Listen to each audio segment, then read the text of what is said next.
Okay, seems to be live. Why am I not getting any video there? What's going on here? Welcome to the Out There channel, live stream 151. We're testing out the new beta stream and see how it goes. At the moment I haven't got a preview working on it, so I'm not sure if it's capturing. So I'll just cue some music and see if I can do some checks myself.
So, yeah, it looks like it's going,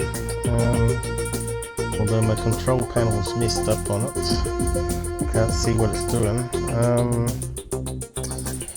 So just stop the music. It's kind of strange. Wonder if I can reload it. Well, there's a test run of the new setup here. I think it's about 30 seconds behind too. Let's see if I can reload it without ending the stream. What will happen? Oh, I can only try, I guess.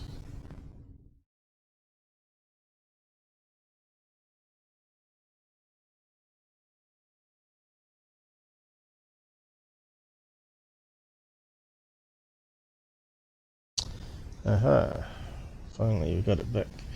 We've got two chat windows for some reason. Hello Van, hang on. Let me just sort this new system out. John's not with me at the moment, so I've got no one doing pre-checks. So this is the new stream beta. Had to totally redo everything with the audio. I'm not too sure how well it's sounding. How's it sounding there, Ben?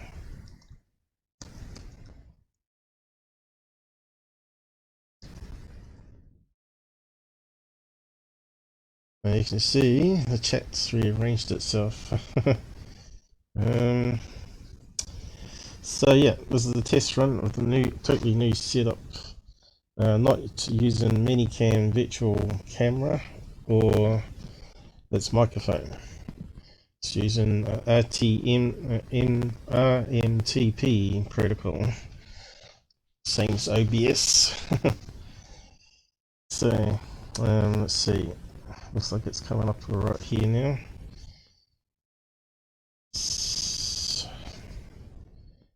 I did a check before, it looked like the audio was working alright though. So let me just type the welcome message here. So yeah, got a bit of cover today.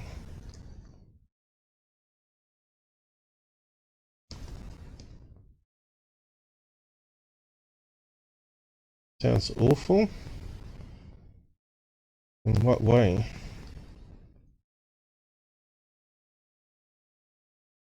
One thing we found out is Minicam doesn't use its noise suppression.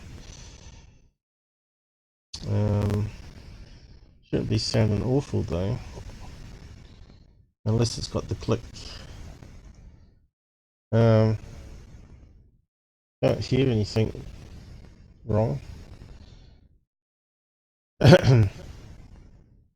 Is it clicking? Yeah, sounds like it's cracking. Now let me just restart Minicam. The hell's going on here?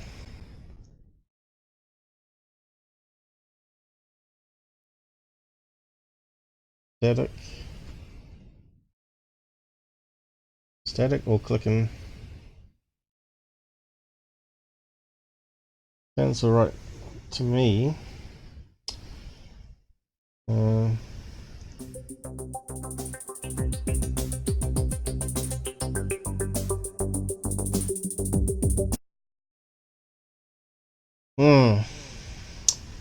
So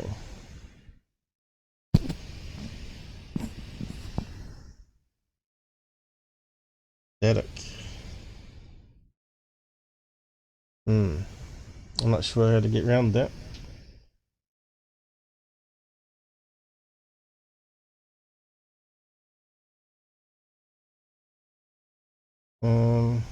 Should be the same as what we tested the other night, John.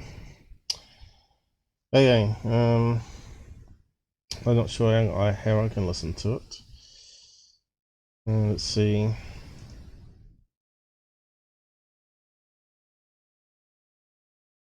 It's supposed to have feedback on itself. I'm not sure how to get around that.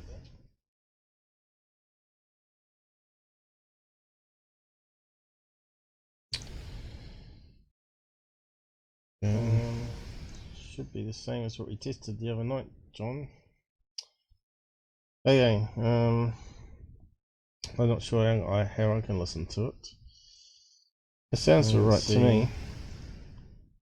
A wee bit of house noise. It's supposed to have feedback on itself. I'm not sure how to get around that.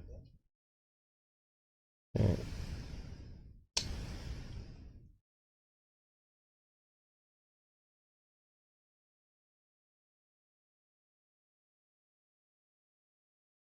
Yeah, well, not much you can do, is it? It is what it is.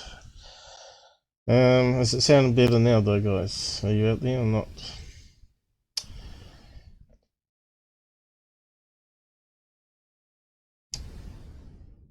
No, no one's out there.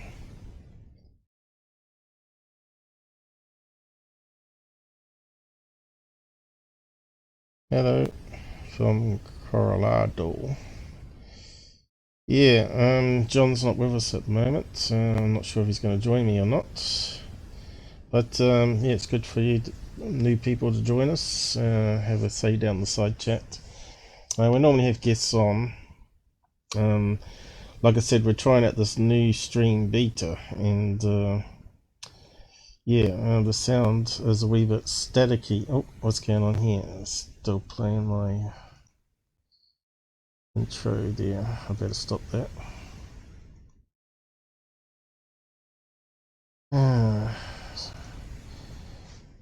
So hopefully it's sounding better now.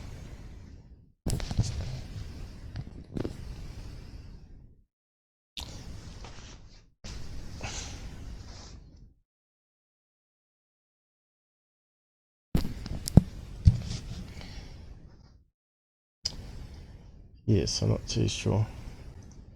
Okay, so I was watching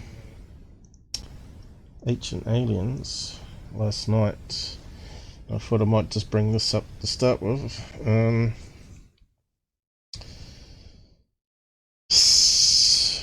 The so-called Guardian of the Badlands, which is meant to be a native Indian head, so they claim, that's been carved into the landscape.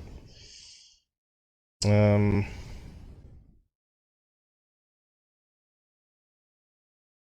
me, though, it's just like pareidolia, where you see dark and bright lines of the landscape creating artifacts that you see.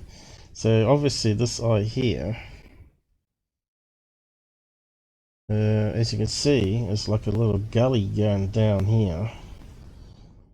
You can see it's not even in focus there. And that's meant to be the eyelid and all that. So what's interesting though is it also looks like a head up here, right? Looks like another face up the top here. That's meant to be feathers, right? Going around this way. So let's see down here. Again, the nose. So if it was a carving, you'd think they would have like nostrils dug into here. It'd be an interesting one to look on, probably on Google Earth a wee bit better actually. And the lips, right? If you're going to carve that, it looks deformed, right? It's looks like it's got a triangle bit here. So yeah, if it's been modified, it's been modified pretty crudely, I think. So yeah, apparently it was meant to be where the ear is meant to be, which is actually some mining site. Can't remember what they said it was now. Some gas or oil or field or something. Yeah, so yeah, it's interesting how the human eye see things here though. You can see here Google Earth has actually stitched a couple images together here too. I wonder if they've got any high-res detail of that actually. Might be worth looking at.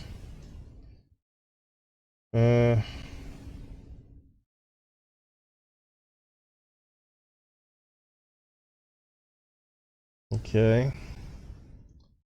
So, I'm not sure what the location is for it. But I wasn't going to go into depth into this one. Maybe another time, maybe. I bet there's you can see a lot of faces all around that landscape there.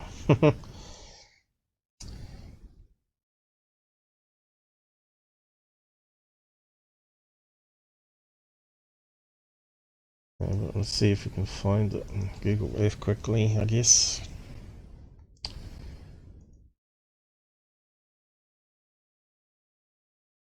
And probably be bookmarked, won't it? Badlands.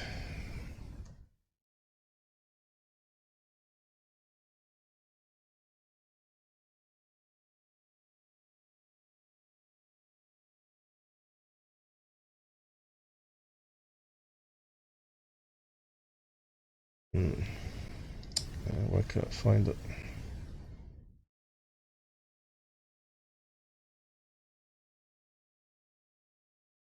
Up in Canada. So here we go.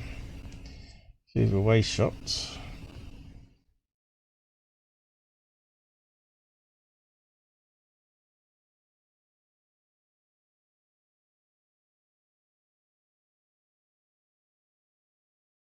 The road looks like it's wearing like looks like it's wearing a headset, doesn't it? Modern day iPad or something. iPod. Yes, it's interesting though. You can see it almost looks like it's got some sort of clothing there. It's amazing what we see in images though. So let's see. Wonder if we can see it in 3D. Doesn't look too good there though, does it? So why is it looking less great on that image there? So again, that just looks like hills with looks really bad when you look at it like that. It looks like maybe there's some plants there, trees or something scattered around. And the bushes there look like it's is that bushes? Could it be bushes? Pretty low res. Looks like they need to do a rescan of the area. Looks like it could be like buttons, you know, on the top, right?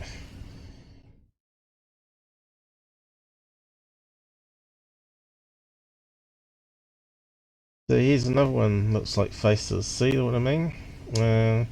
Looks like an Egyptian head there with a long skull. So yeah, I think you can see lots of things. Almost looks like an alien eye there, long face, skull. That's what I'm saying. You can see things in landscape. Did I hear about the, the herd in South America? Did you hear, I suppose, in South America there's an endless cave. They discovered, I believe, an ancient mine went down there and they evolved into something different. Sounds like a long story, that one. One life, man. So, yeah, I'll just keep looking over this landscape here. Uh, so, here's another one that looks like it might be a face as well. I don't know. I suppose it depends what level you go down to.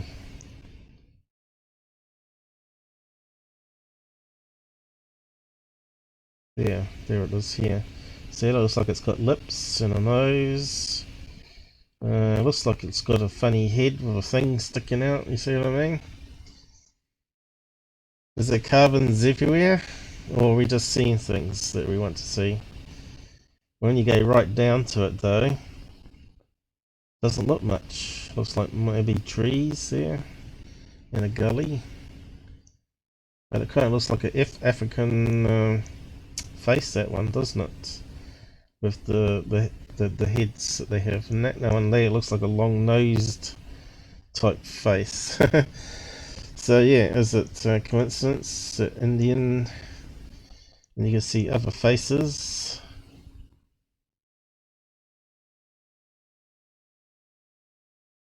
That one there, that one there, like Easter Island. Somehow I don't think all those would have been carved, right? It's Mother Nature playing trick on us.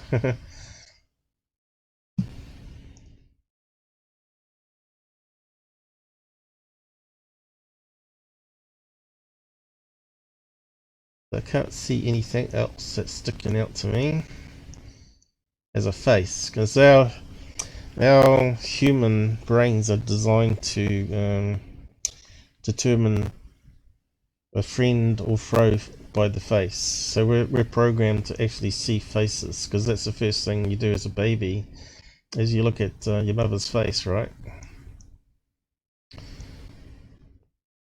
I would have thought maybe there could be some animals carved into the mountainside, right? Like a bear or something like that. What they have up in Alaska there. Mooses, right? Certainly the same type of terrain in the landscape everywhere.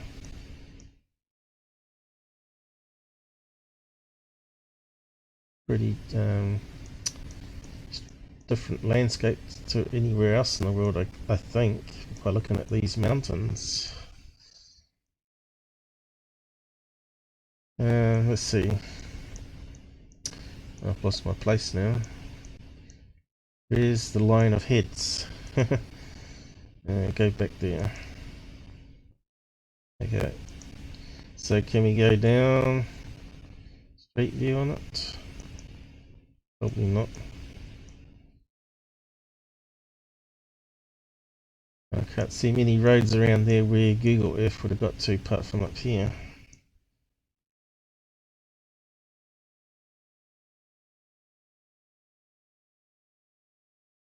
No. I think it has to turn blue, doesn't it? To be able to drop it on there.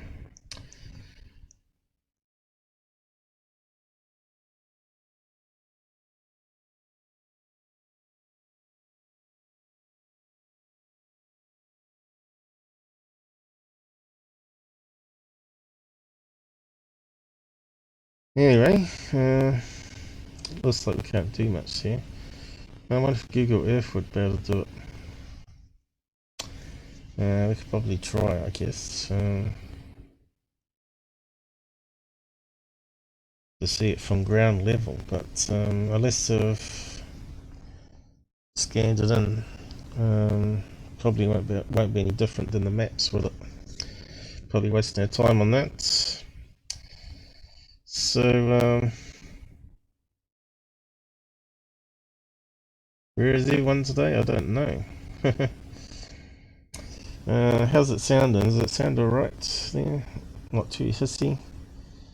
Fortunately, I got no noise cancellation on my microphone. Oh, looks like it's corrupting. Hello. Why is it corrupting? Let me just restart this.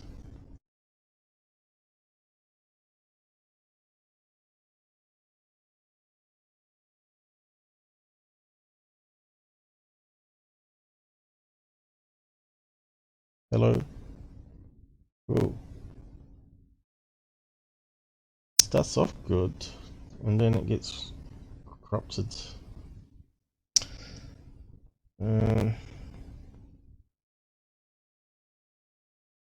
That's kind of annoying.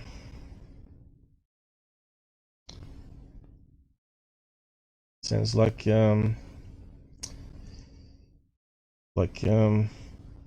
Open's mind. What? No, it wasn't Open Minds. It was Martin Willis. He had problems with his clicking mics as well. Yeah, just restarting Minicam again. Sounds alright.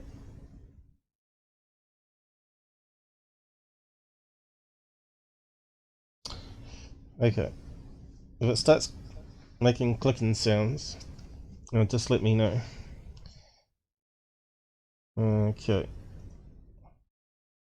So is it back? Looks like it might be.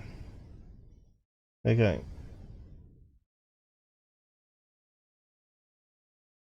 It sounds better now. But I got it on monitor, but I can't listen to myself without it making me stutter, because it's like feeding back to yourself. So yeah, let's see where to begin here. I've got magnets. So yeah.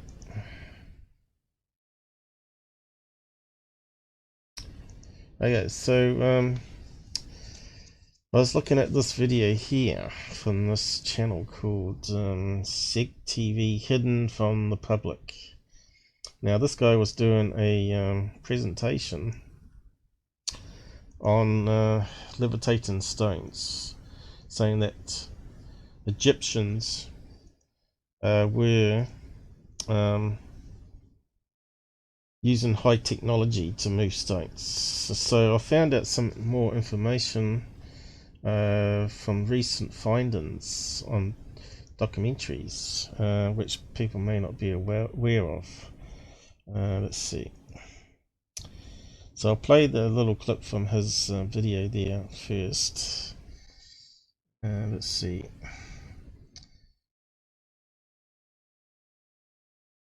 Come up to this here.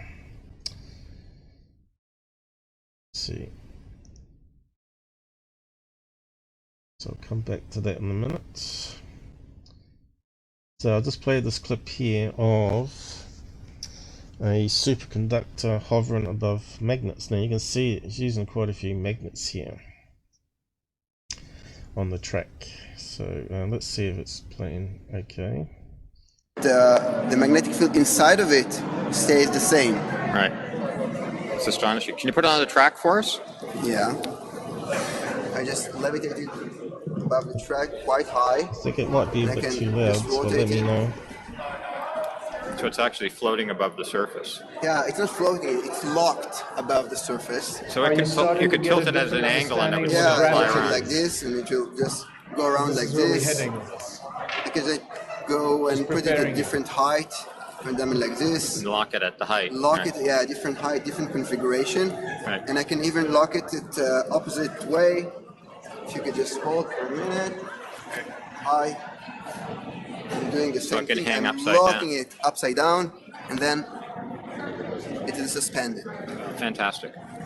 So magnetic fields do what? They So as you can see, there was a super cooled ceramic disc that were levitating over a magnetic track using permanent magnets. Now this guy goes on a bit about magnetism and how it works. I'll just skim over it here.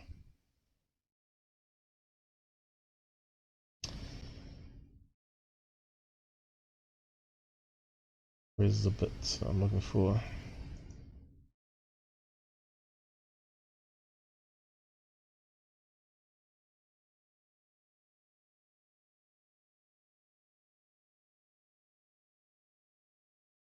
Okay, so he goes on about this Russian guy. there's hollow tubes that do what? They resonate. Talking about sound and the resonant frequencies of bugs' wings. Let's see, did I have some? So a man named Grabenikov. Yeah, I think that might be from the same documentary actually. So I might just go to that one there. Talking about this Victor Srebrenikov. I suppose that's how you say his name.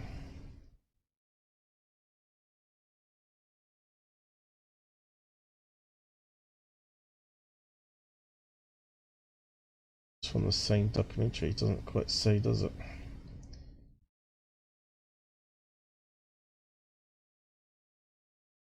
From Russia. Grabenikov was kind of a non-conventional scientist. He was an entomologist, did a lot of work with bugs, entomology. And his favorite thing was to go out into the steppes of Russia and into the various outer hinterlands and camp out in the summers and study his favorite subject.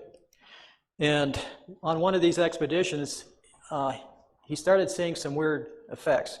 This is all explained in great detail on the AchilleNet site if you type in Grabenikov and his flying box or gravity platform. But anyhow, the result of this was to show that he found a certain bug that didn't fly, it levitated.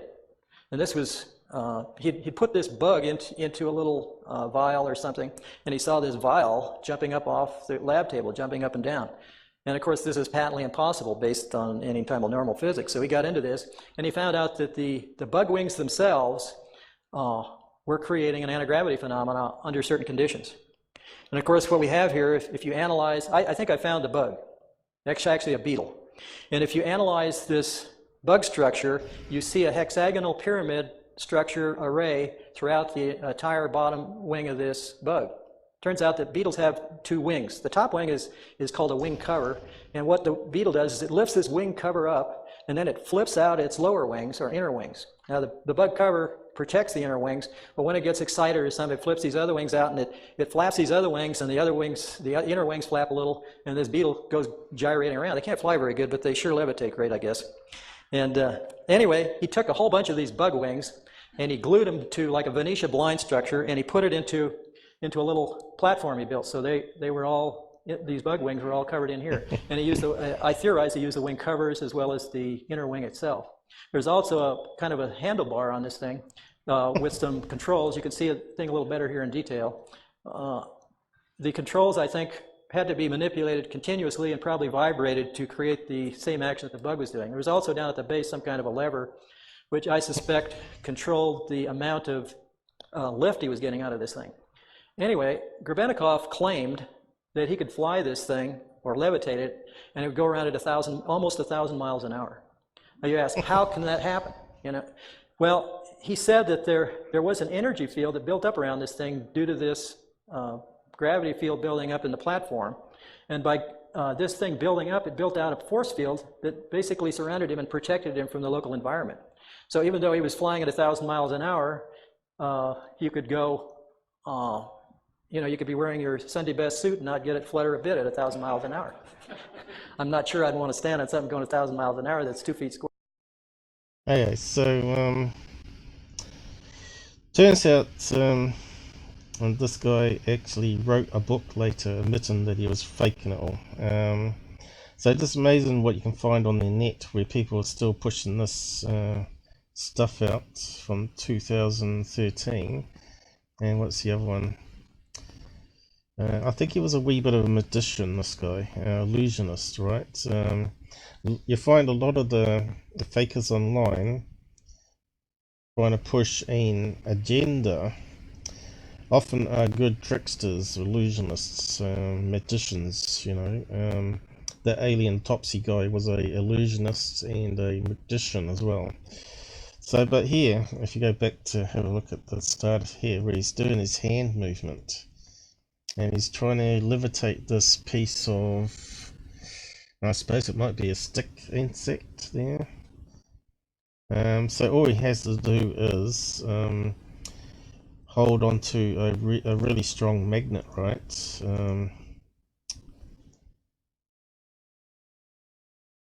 Where was it? Where he's wobbling his hands? About here somewhere, wasn't it? And in great detail on that.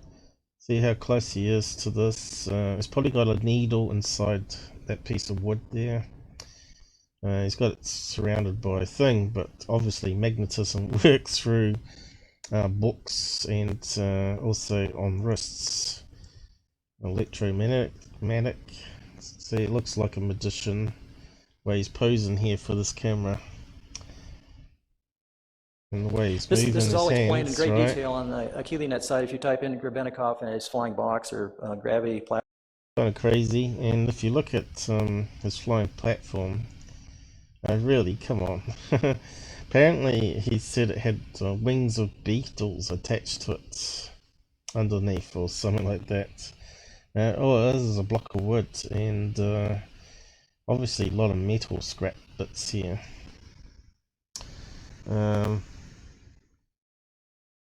So I haven't got. Is it Crupton again? John Crupton again. Oh dear.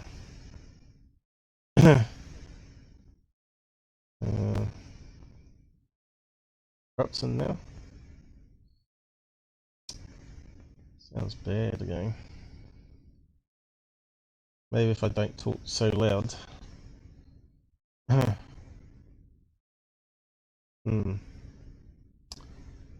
What's going on? Why is it going bad all the time?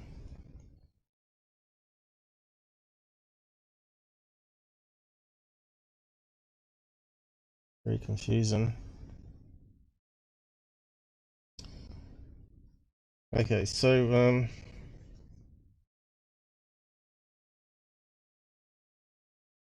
I won't restart at this stage. I'll just strange how it corrupts.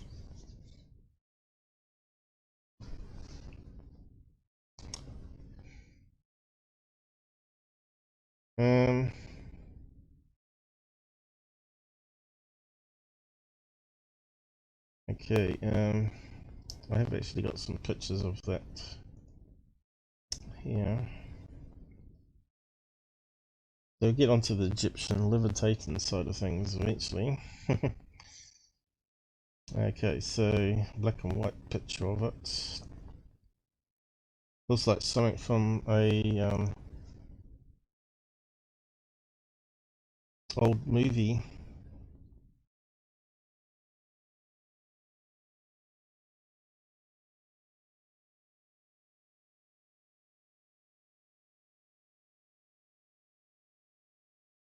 Yeah.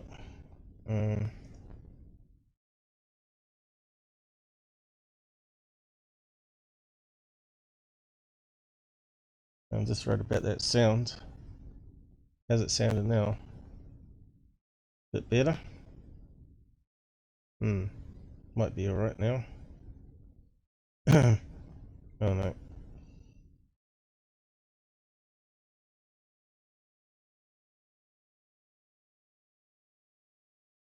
Is it sounding better now? I'll just check it out here.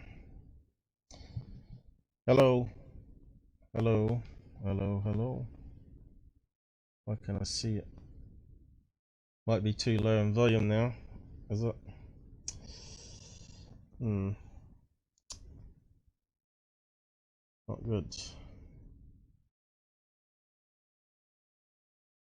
As it's looking now.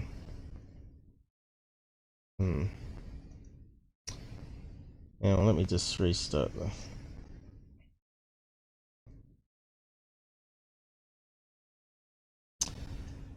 Okay. Okay.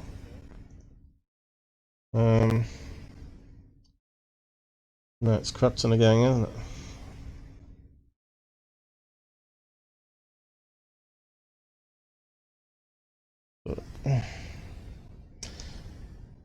Sorry about this, guys. I forgot to...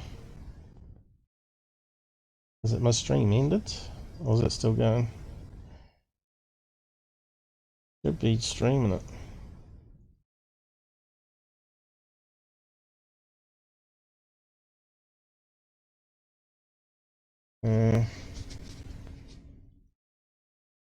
Is it going?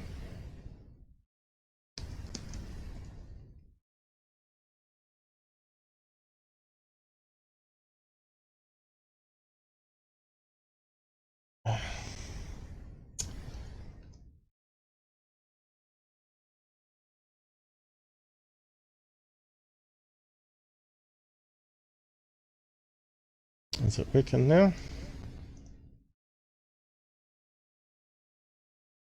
The stream's not going too well, is it? Says live now. And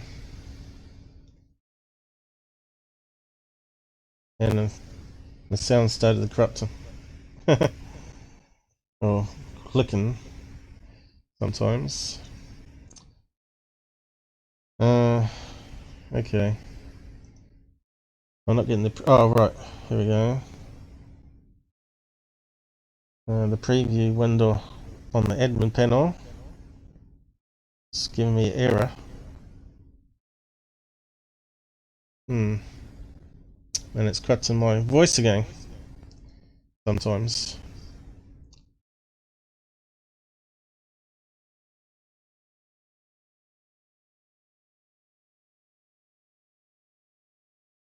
How's it sounding? Terrible?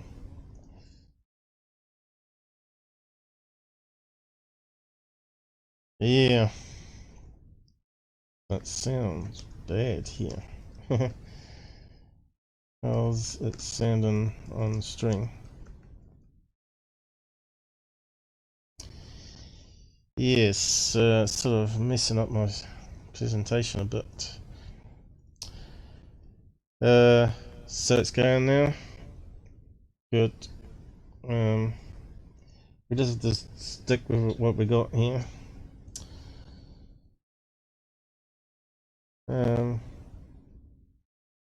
Can't see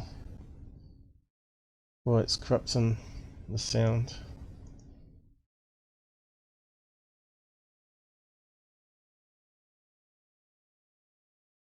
How's it sounding now? No? Yes? Oh, we'll stick with it. Okay, so yeah, back to it. Better recap what I said. So whereabouts was I left off? So yeah, this guy was a bit of a magician, illusionist, and as you can see here, he put the platform on a glass table. He admitted it later in a book that he faked it all. But the levitating bug wings, he may have discovered something there, and he couldn't get it to work, so he decided to maybe hoax stuff to make people believe that he's found the answer to levitation. I don't know, but if you have a look at the bugs things here, could it be another trick? I see it's on a wooden board here. Could it be like a magnet underneath here, and he's coated the bug wings with some sort of magnetic powder? It's very possible. So if you watch what he does, you can see how it hovers. Nature is fabulous. Now, is it fabulous or is it just a trick? So this presentation, this guy hasn't done any background checks on him, what he's presenting here. So when a guy's been caught in a lie, do you believe any of his experiments? So I found this section here on Reddit, I think it was, and see what the people were saying. Then I'll get on to the levitating stone business. Although once popular with readers who dreamed of human unpowered flight, Grebenov's flight and other paranormal claims were promptly rejected by skeptics and scientists outside the paranormal community, and his reports were devoid of conclusive proof or public demonstration. That's the key point there, public demonstration, right? And what does it say here? He claimed that his camera shutter was jammed during the flights due to a time warping force field generated by the secret geometric power of Jinjin. So what's that one?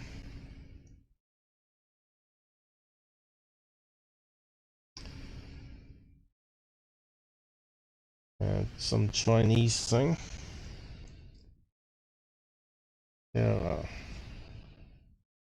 Jinjin.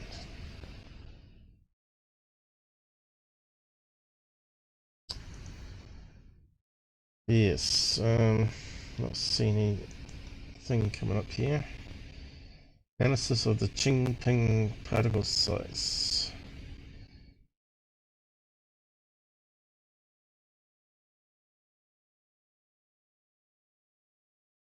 Analysis of the Qingping particle size on maximum power. Microfiber fuel cells produced bioelectricity from a variety of organic. So is something real then?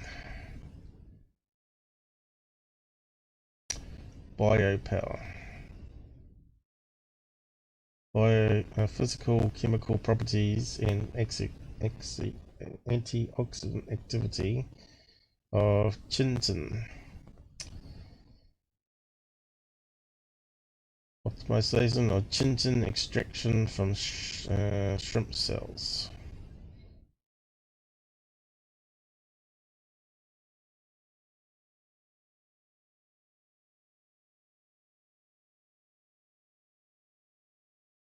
Microbial fuel cells.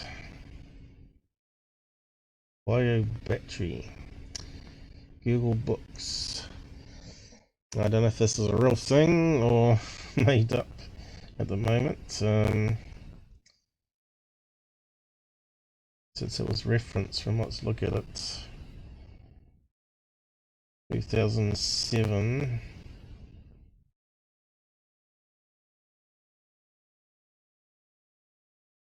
%, Chinton, and is seized to pass a 20 mesh. Higher protein content of Chinton 20 makes it more biodegradable.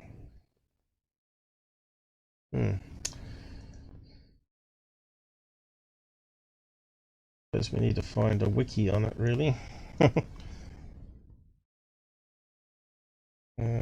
Definition.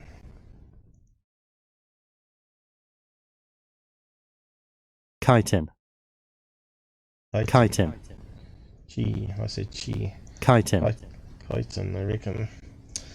A fibrous substance consistent of saccharoids, which is major constituent in the exoskeleton of arthropods and the cell walls of fungi. Okay. Long chain polymer. So I'm not too sure how that works into the power side of things. Titan.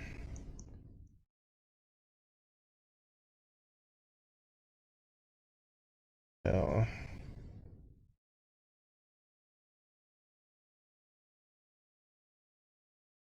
See what the wiki says. So it's a combination of hydrogen, carbon, oxygen, and nitrogen.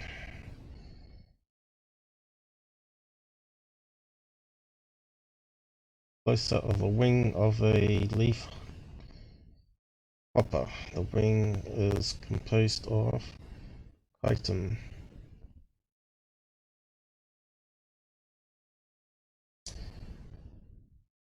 So what's interesting about this though is it's possible that it could get an electrostatic charge and create a repellent charge from what he was doing there on the table. Where is that going?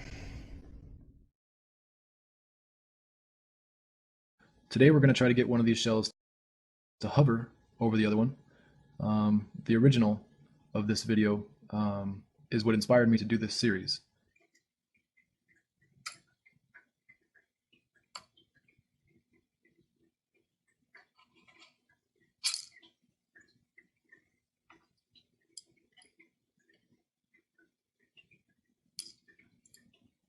See, it could be the curvature shape of this, right? It looks like it's not very stable though.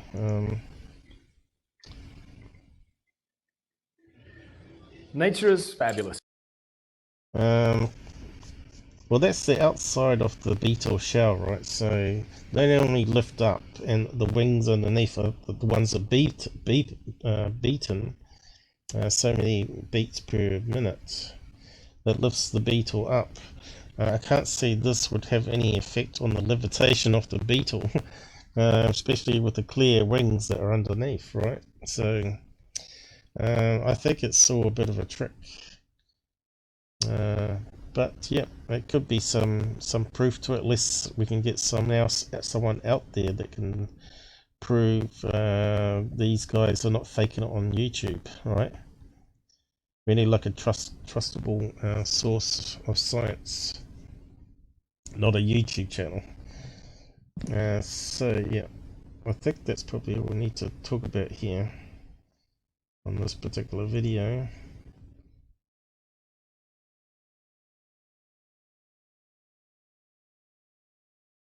And what he's doing here is he's mixing in a lot of different things into this presentation and trying to relate it to the Egyptians knew all about the science, right? High-tech Egyptian science.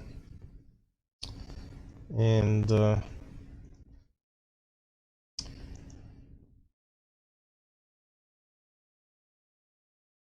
people will pay money to go and see it, of course, won't they? So that goes on for 56 minutes there. But if we go back to that page I was looking at on this Russian guy,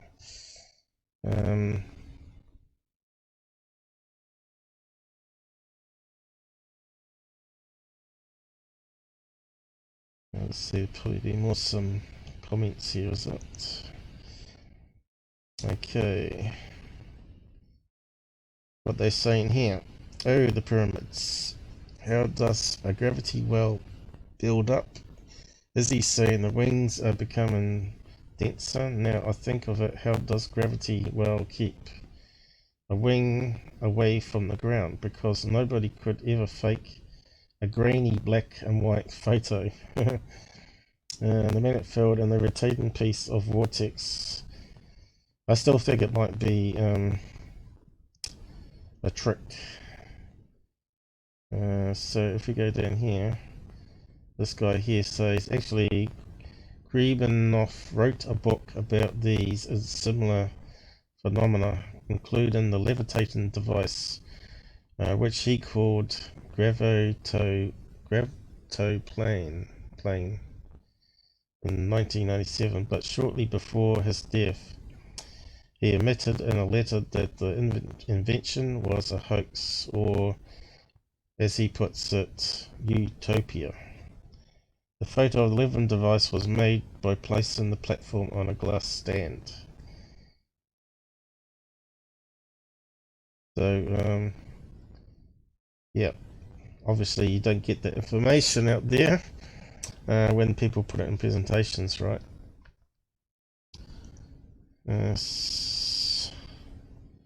So how's the sound going? It sounds like it's getting worse.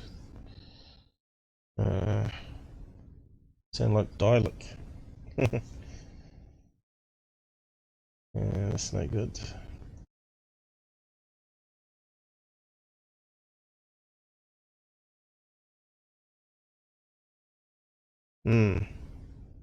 Is it better now? No.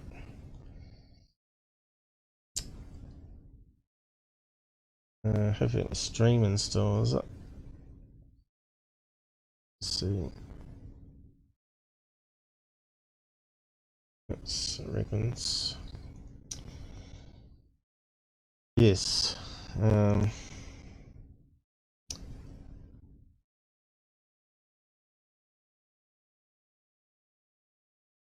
sure if I can fix that crackling sound.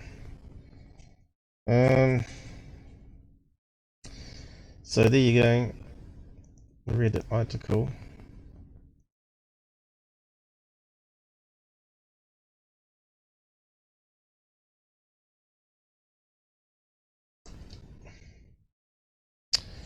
You can go and have a look at the video yourself.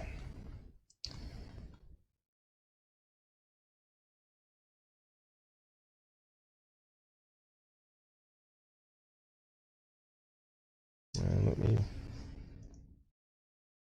check this.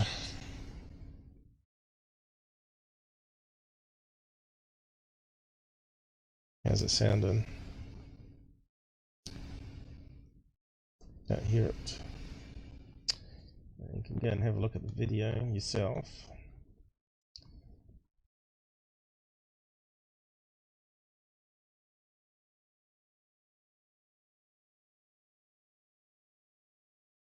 Let me. Sounds bad. Let's check this.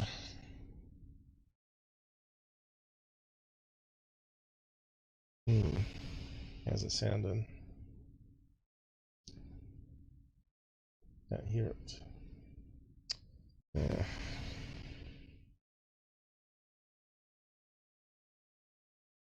Yeah, I know. Okay. Don't know what to get around it.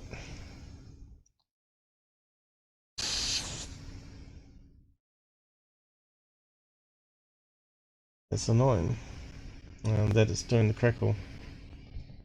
Is it gone now? Gone now. No. Hello? Hello?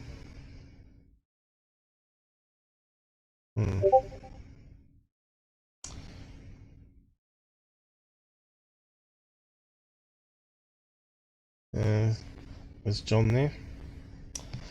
He's beeping me.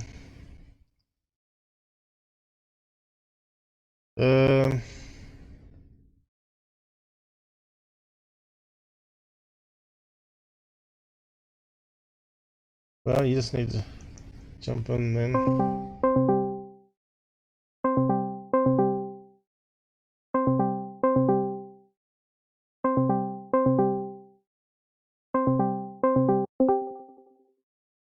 Are you there? John. John.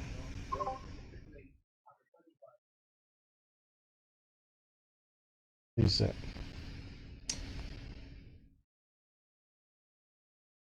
That's Robert. Alright,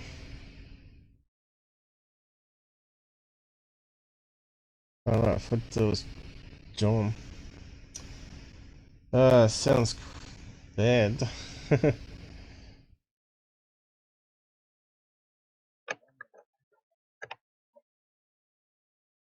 What's going on here?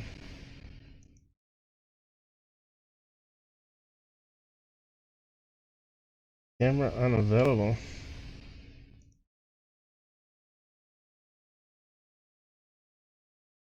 I tell you, it's so random. Let me just close that down. Seems like it's all going wrong.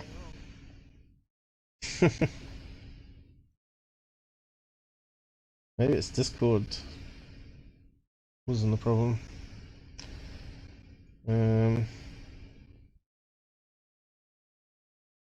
Why can't I see the camera?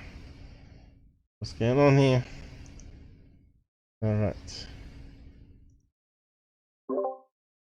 We got camera going now. Hey there, Robert. Hi, Paul. Oh, you're way too loud. Okay, move it further away. Is that better? No, you're very loud. Hang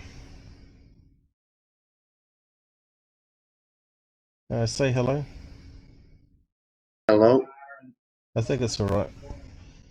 Okay. But you can't see my screen though. So something's going screwy here.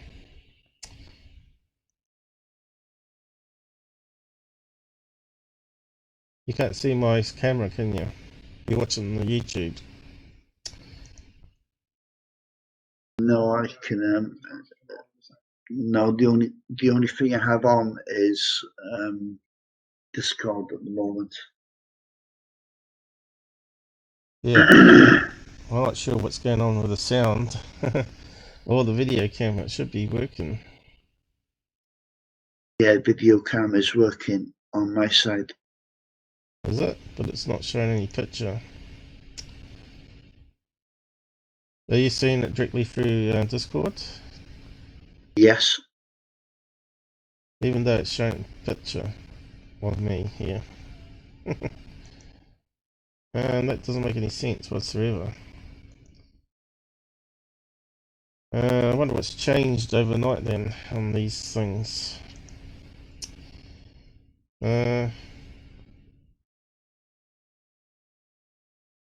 Yeah, we just have to put up with what's going on here. Yeah, we tested this so much before the live stream in the week, and it was perfect. No crackling sounds. You sound alright. Yeah, so I'm looking at this this case anyway. I suppose my sound's still corrupting, is it? Hang on. How's it sounding? Is it corrupting? Not to me, it's not. No, it sounds fine to me, Paul. Yeah, I just think it's going to come out on YouTube crackle noise. That's weird. It's really weird. Alright, let's carry on anyway. So yeah, John's not joining me for some reason, I'm not too sure why. And normally he's the one to help me troubleshoot things to make sure the stream's going alright. Let's see. So yeah, I was looking at that Victor guy, which I've just closed down now. Let's see. These articles on here. Trying to figure out if it was all trick or not. I think it was probably all a trick, but I don't know because other people have repeated his experiments. And these people here on Above Top Secret. So we're talking about this levitation platform that later he wrote in a book before he died, that it was all a scam. And you can see there, it doesn't really look much like a flying hoverboard, which is what I was trying to look at before, which is our current technology up there. So I was just trying to find one that hovers, and here's one here, right? Is that the one there? You can say it doesn't look too great, right? It's not really hovering much compared to what that guy was doing with so-called bug wings, right? Which were meant to be glued underneath that wooden platform. So yeah, you can see here, it's a long way to go.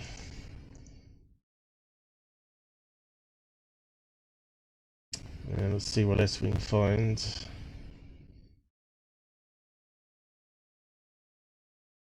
I think that one's a fake. Oh, there's the thing here of all the fans, right? So you just stand in the middle there, I guess. Arca board uses high-powered fans. Different colors, obviously. And all the batteries in the middle. So you stand on these lithium-ion batteries, but 1, 2, 3, 4, 5, 6, 7, 8. Now what's that? 16 fans each side. That doesn't going to use a lot of power just to hover a wee bit off the ground here. And what's that one there?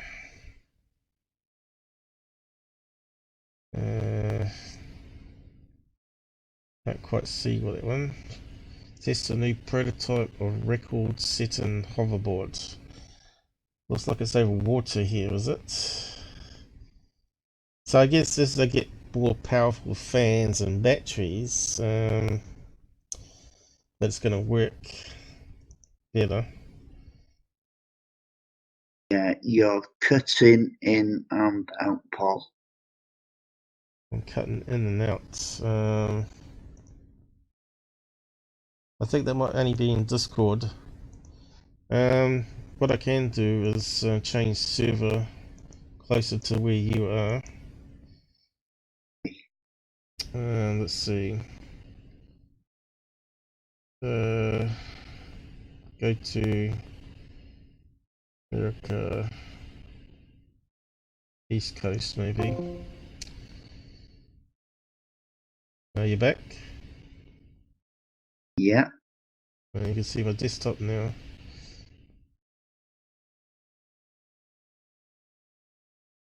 Weird.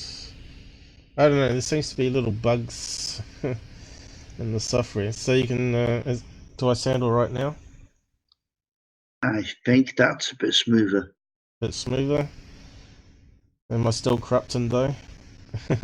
No. Yeah, it probably sounds alright in Discord, but probably on YouTube it's probably not.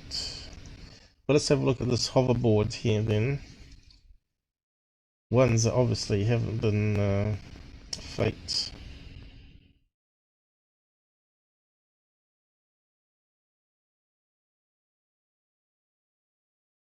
Yeah, Rob doesn't have a crackle because he goes through Discord. Mine, I don't know why mine's got a crackle. Why has mine got a crackle? Only way I can clear it is... hell, I don't know. Crackle, crackle. I'll just restart minicam again. Hang on. That's annoying. Okay, are we back without the crackle? No more crackle? There's no crackle that you are in and out. Yeah, I just restarted Minicam. It seems to fix the crackle. Strange bug. We didn't have it when we were testing, but we'll see if it comes back. I can't see anything I've done anything different than the other night. Okay, so anyway, let's see what we can find out about this Canadian thing. Mute it. I'm not sure what kind of player that is. Yeah, it'll be better for a while, and then it seems to come back again. We'll see how it goes. Let me know if it crackles. Oh, it's got some sound still. Okay.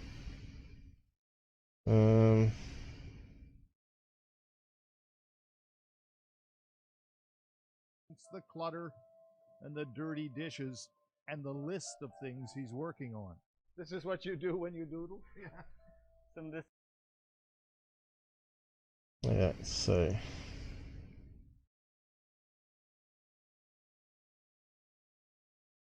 how's this thing working? Looks like it's using some big fans. Okay.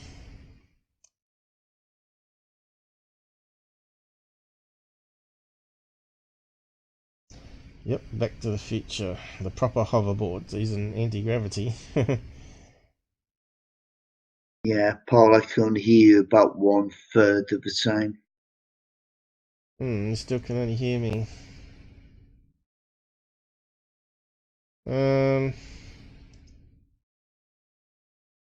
Okay, let's try a different server then. Hang on.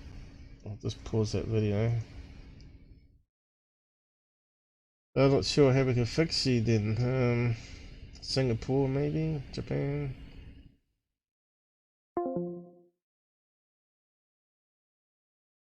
Are we back? Yeah. Am I cracking? Am I losing volume to you? No, but you're cutting out again. Why not try Europe? I'm not sure why I'm cutting out on you. Have you got your settings right, Robert?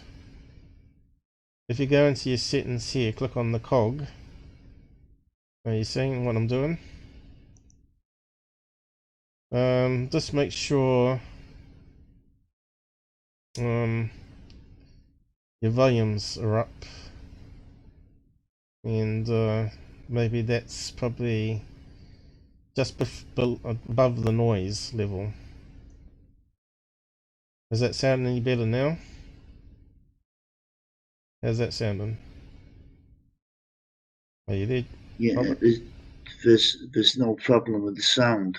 It's just that you're cutting out. Cutting out where though? At the end of the sentence? Yeah, beginning, middle, and end at times. That doesn't make Like any sense. now. Like now? It should be working fine though.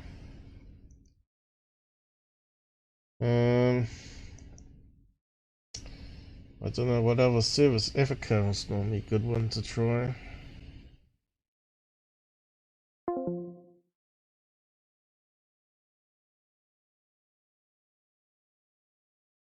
Okay, we're back on Africa. Is it any better now? Are you there? Yeah. Am I cutting out still? Because I think it's your sentence.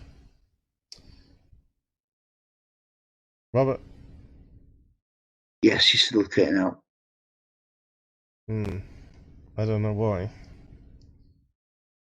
No, do I? It's unusable like this because I'm only hearing half what you say. Oh dear. Can't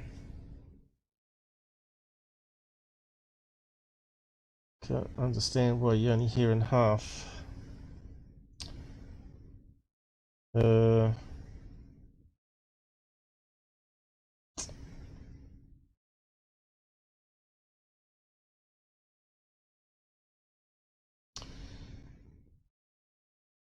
How about now? Can you hear me? Yeah, Okay, I'm gone. can you hear me? Yeah, How's it sounding now? I'm gone. And gone. It sounds okay, but you keep going. Keep going. Not too sure. Am I crackling? No, nothing like that. There's no crackling. No crackling? You just no. It's just you're cutting out. I'm not too sure why.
Can we hear you now? I think we're back I to can normal. hear you now, Paul. Oh, you're much louder again. Okay, I'll just that. I'm supposed Is to. that better? Yeah, we're right. It's just my controller here. For some reason my mixer crashed. Discord's crashing the mixer. Am I sound alright now, not clipping the sound? No, you're not breaking up now. Yeah. Oh, just as I said it. Oh well, looks like this stream's a disaster one. Okay. Sorry, Susie. I've just got too many problems.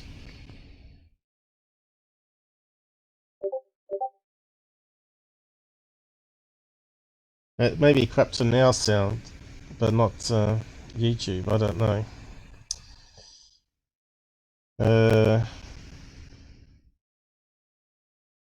So, Robert, are you there or not? You dropped off.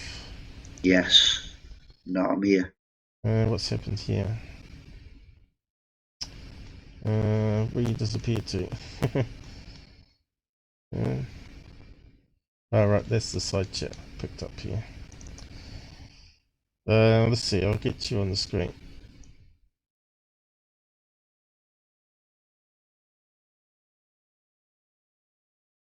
Looks like we're going to have to do some more testing again.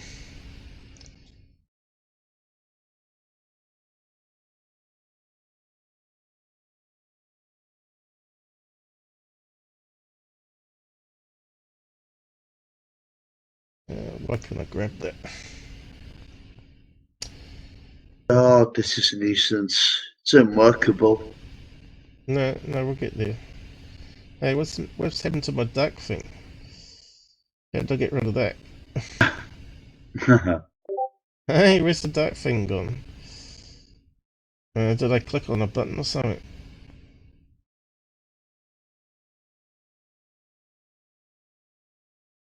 How do you get rid of the duck thing? That's really weird.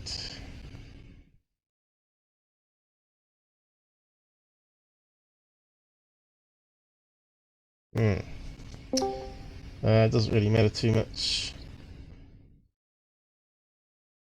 Aha. Well, John's with us. Uh-huh. It's all going wrong today. I'm sorry. Yeah. It's all Rob's fault. Yeah.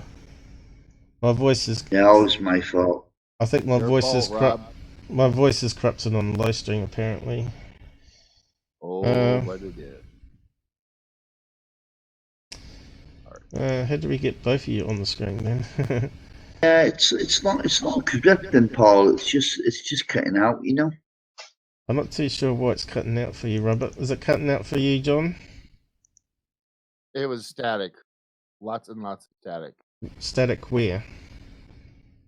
Everywhere. Every time you spoke. Static. Static. But it wasn't. It was like robotic static across your voice. Oh, hell. On the live stream, but on Discord. On the live stream. Discord's fine. But on YouTube, no. Discord is rubbish. YouTube is rubbish. YouTube is rubbish. Discord's fine. Yeah, go figure.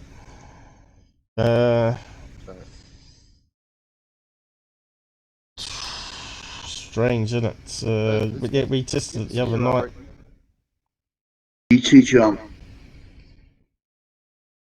So, yeah, I'm not too sure why I lost my theme here.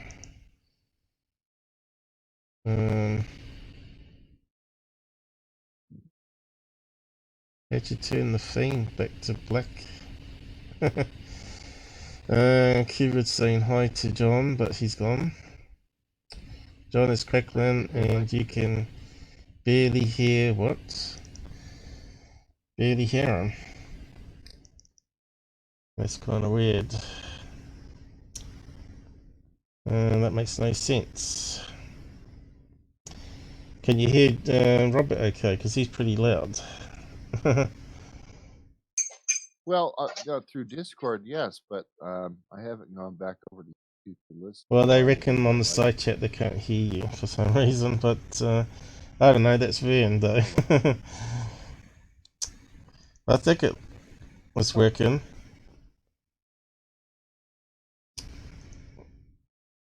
I can't. I don't know. It should be working. God knows I've made enough videos today without any problem. Yeah. And can you just talk and I'll just check levels here. Okay. Talk. Wait. What I Yeah. uh, Yeah, it's not going up very loud there, John, for some reason. well, I don't know what to tell you. You're way lower than we were the other night. Let me just kill the live stream again. You need to adjust your volume output, I think. And Discord. Robert, can you take off your headset and walk outside and close the door and start talking? That might make it a little more quiet. Jeez. Joking. You know what, John? Yeah. Yeah, I know. They didn't know you. You're funny, mate. I restarted Minicam and I can't hear any clicking. God bless. And it sounds alright at the moment. But there's some strange problems. Can you hear me? Strange. Can you hear me at all now? Yeah, I can hear you. Yeah, we can hear you fine, Robert. God, I don't know if the side check can hear you or not. Yeah, it was buffering because I restarted Minicam again. Okay, so where were we? We're looking at this flyball board this guy was making. Cool, I want one. Yeah. He was the real thing too. Yeah. I know someone used those jet engines, right? To do something similar. You know, the what they call it, the flyboard. Right. This one looks like it's very similar to that jetpack one, from what I'm seeing. Yeah, that's actually just water pressure holding them up, isn't it? Or is it actually air? I don't think so. Well, we'll see if we can play the video anyway. Looks like a fan's underneath, right? Ah, okay. They're pretty grunty looking fans he's got under it. Because that's flyboard. Remember, the flyboard was using little jet engines, so he's got what, eight big fans on it. I wonder what the maximum weight it would be. Oh. Well, there you go. There's your answer. Yeah, that's why you fly over water. Well, it sort of worked. It sort of worked. GoPro waterproof. Yeah. Yeah, I suppose he tries again. No.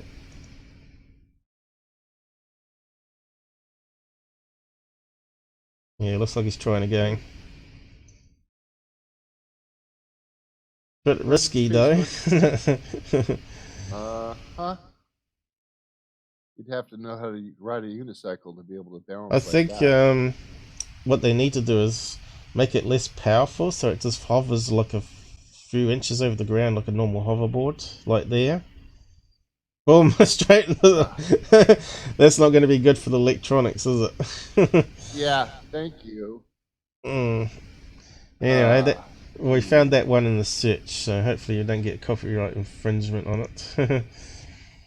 So I was actually looking at this strange one. It had 32 fans on it, and that goes probably at a safe height there of 1 to 5 inches, depending on the weight of the person on top, I guess.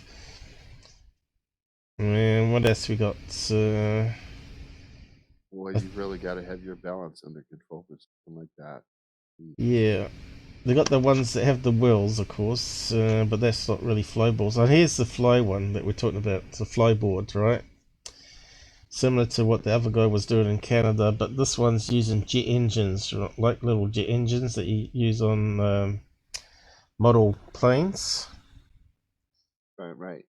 Right. So yeah, I'd say it'd be like a limit on how much weight you have. And of course, they're using jet engines, so he'd have a back of power. Well, the other guy was using probably this lithium-ion batteries to power the fans, right? Yep. So, yeah, I was just comparing it to that silly guy. How's the sound sounding at the moment? Not corrupting? It's not cutting out at all now, Paul. Yeah, It's really smooth. Very strange stuff happening today. Let me bounce over to YouTube. I'll listen. Oh, yeah. I don't think it sounds too bad from my monitor there. Sounds alright to me. But it might be too low on YouTube now. I did play around with the settings a wee bit. So yeah, where was that one? So they're talking about this, debating on this, the wings of the Beetle, whether it was actually static, real anti-gravity, so there's that Chin-Chin that they're talking about, the biological dielectric, essentially the plastic collects positive charges from above and its wing, and like in a capacitor, charge collects and leaks out through the pores underneath, producing more power than what was above, just like with the Platies, whatever that is. I believe the wings flapping underneath creates more way to pull positive ions down into the electra and then through it when it comes out. So they're saying it's like a little iron, what do you call them, iron lifters, you know, where they put hundreds of, not 100,000 volts, 10,000 volts. Yep. What's up, John? Went over to YouTube. Listen, what's going on? Your voice sounds perfect. Right. Perfect. Robert's has an echo, and I am way in the background. But other than that, Why are you in the background? Why is thing I is, don't know why. Go ahead. Unfortunately, I can hear John perfectly. Well, I'm not hearing an echo on Discord. Yeah, and I underline, unfortunately, I can hear John perfectly. Yeah, Discord's fine. It's YouTube that's not picking us up properly. Got Paul good, but you're not coming through properly because there's an echo, and I'm way in the background. So, but it is. Well, there's no way I can boost you. There's no way I can boost you, John. The only way you can do is tune up your mic input. See, Go ahead. No, go ahead. Well, I'll go into my settings and mess. Yeah. Well, John's, Robert's really loud. Volume. Okay. All right. Hey guys, look, all you have to do is,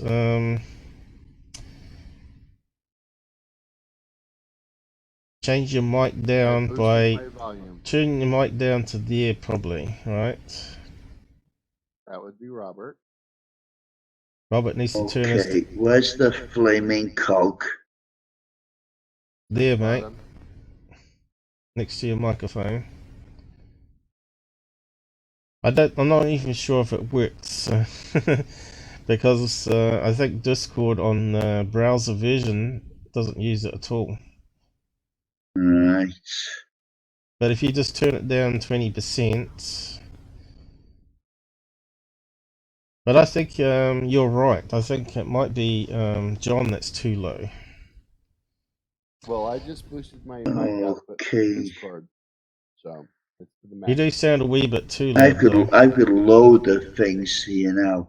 I don't know which one to go to. That's okay. Don't worry about it, Robert. Don't worry about it. Just voice and video. That would be a help, wouldn't it? Yep. Right. But I think it's coming out on YouTube all right, they said. I'm not too sure why you're getting an echo, unless you got it playing on YouTube at the same time, but it doesn't sound like it's echoing. No, No, he only knows I I'll put. read it. Is it better now? Did you turn down the mic? Yeah. I don't think it works. Are you using the app or the browser to do it? No, the app. Yeah, I don't know what, it's not working. That's alright. Discord's got a few problems with it still. We just have to deal with it as How it about is. now? No, it's alright. Just leave it like that, Robert. So, Okay. yeah, we're talking about these beetle wings power. Paul, it's not making any difference. No, it's not making any difference. Nothing we do in Discord is no, making a difference on YouTube. no, it's not making any difference. It's really strange. I know. Men in Black. Gotta be it. Yeah. Yeah. Anyway, get on with it, Paul. Forget about it. So, we'll just go through this bit here about magnetism. Soft matter and liquids.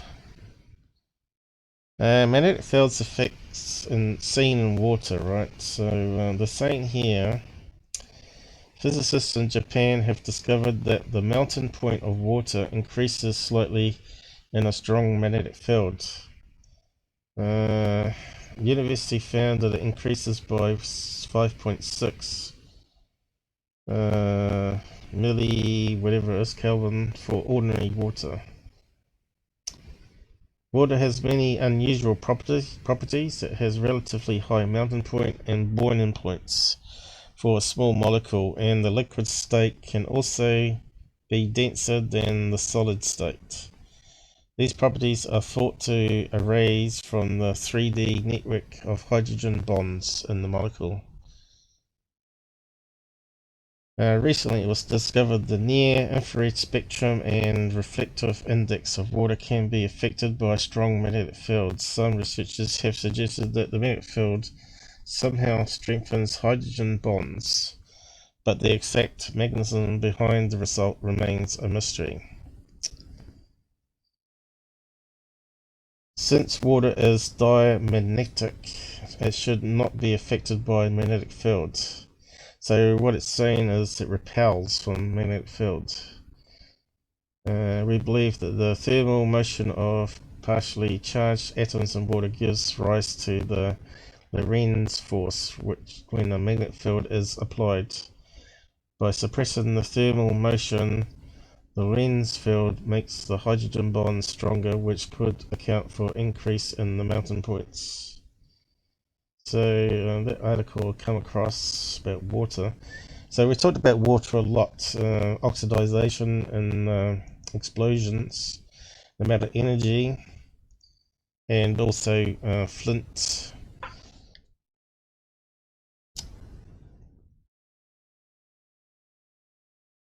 But also it has magnetic properties there where it repels from water. So this is where the levitating frog comes in. Okay, so what's this one here say?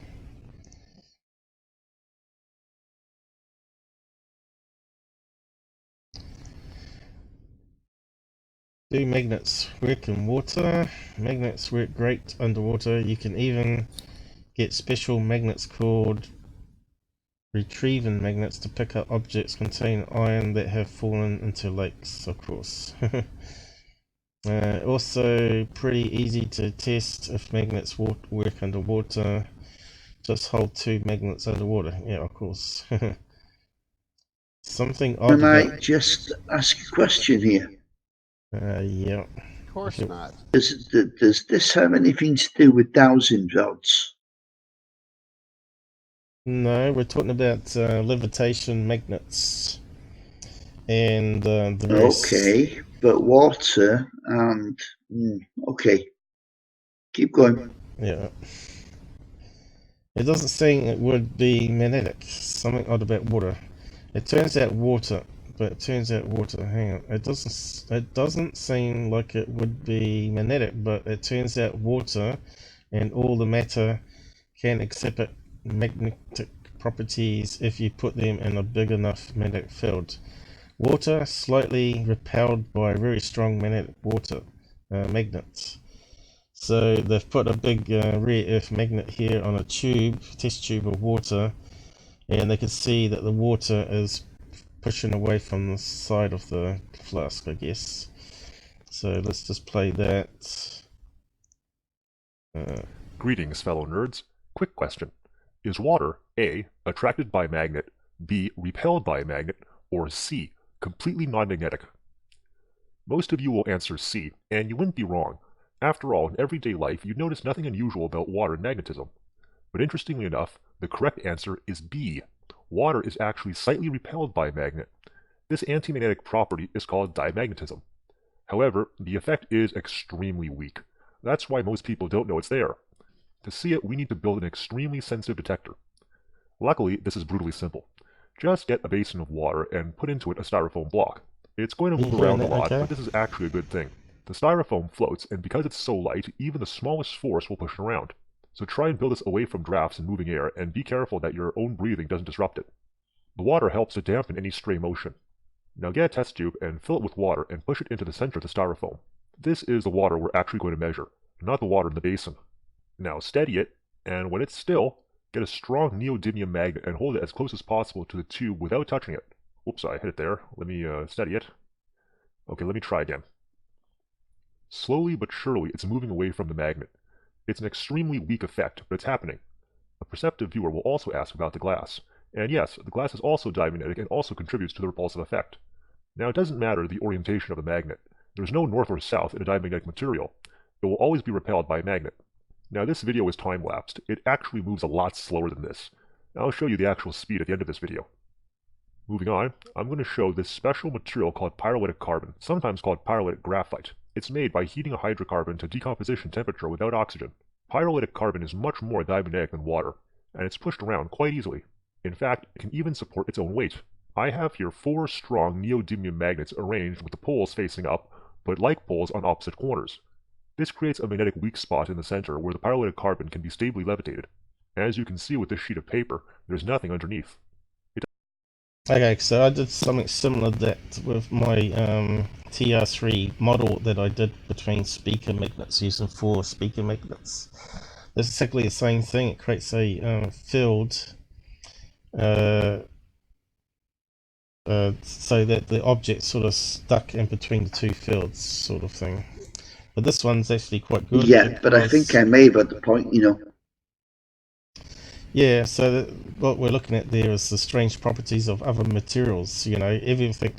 You think magnetic fields passes through everything, right? But some actually resist magnetic fields. They use them in hard drives called mu metal, which is a combination of nickel and aluminium mixture, and it can repel the magnetic field, or it can actually makes the magnetic field want to go around the outside of the metal like a Sheldon and go around the other side. So yeah, so testing out all these different materials and finding out the strange magnetic properties. Now this is probably in relation to anti-gravity and even gravity itself, because we don't know what magnetism is caused by, and we don't know what gravity is really caused by, but we know it's obviously something to do with the atomic level of atoms, right? Definitely related to energy and electromagneticness of our universe. So yeah, he's testing out some other stuff here. So this actually would actually make a good thing if it could levitate higher enough up.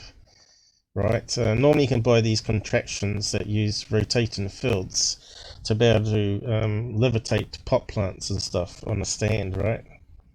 You can get them as well, but that's using permanent magnets there where there's no power needed. So you got these magnetic platform. or displays, right? Let's see if we can find it.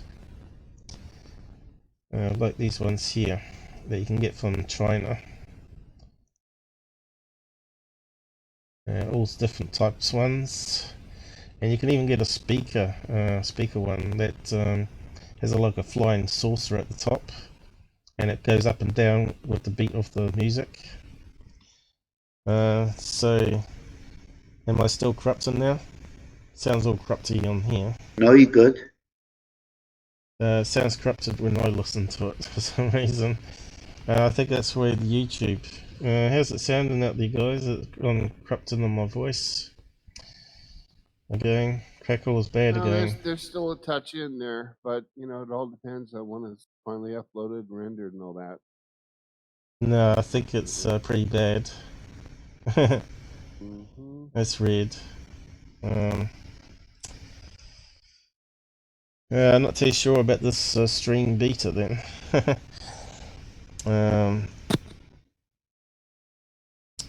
Yeah. So these are the different platforms with the rotating magnet fields, and someone's got their side bed clock underneath the magnet.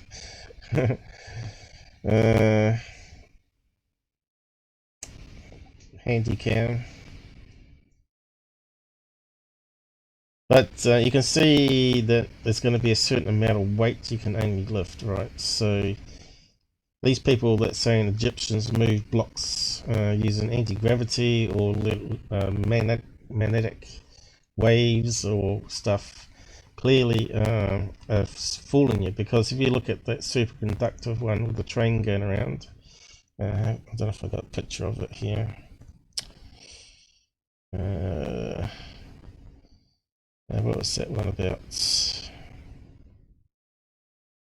What was that subject about?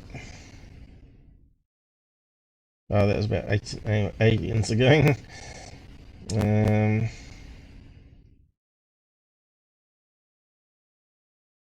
I thought we covered that one last time. Talking about You know what you were saying, Paul? I think dowsing rods and magnetism, they do have something in common, you know? And you can call it a pseudoscience if you like. It just could be something in it. Dowsing rods move based on your hand movements, right? So they say it's like... Yes, No, don't believe they are. Yeah. Okay. I don't buy that either. I don't buy that either, Paul. I've seen it done. So have I. I've done it. It just makes a slight... You just need a really, really slight movement before these rods spin, because you have ones that you can either hold in your hand, or you can get these ones with the tubes. Well, I've put up an article there that kind of, you know, contradicts what you've said. But nevertheless, you know, it's your story. Right. You have to see it to believe it, quite honest. This is this guy going. I didn't want it to move.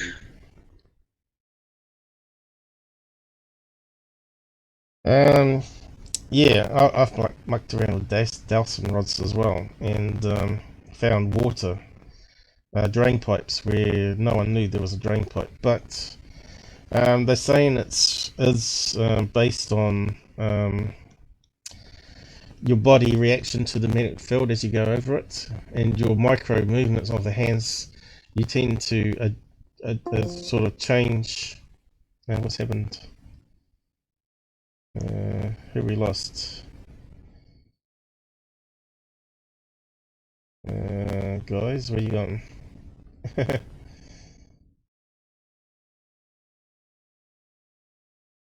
What's happened to Discord?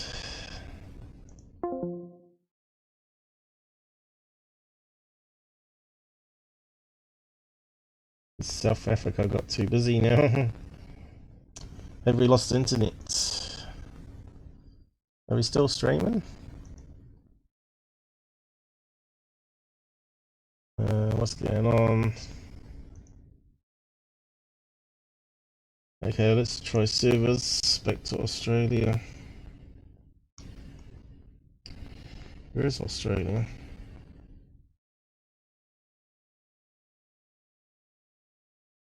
Okay, there. Yep. Oh. Okay, looks Oh like no, South they've Africa. returned them. South It'll never Africa. be the same. South Africa went down. Mm-hmm. Okay, so not too sure what happened there, but Discord had a brownout. They missed you. Oh, it was fine for Rob and I. We were yapping away just fine. You disappeared. Okay, see Yeah, you. you spoiled the show, Paul. Yeah. It's all over. It's all done. No. Thanks for joining us, folks. It's been a great. Yeah. Yeah.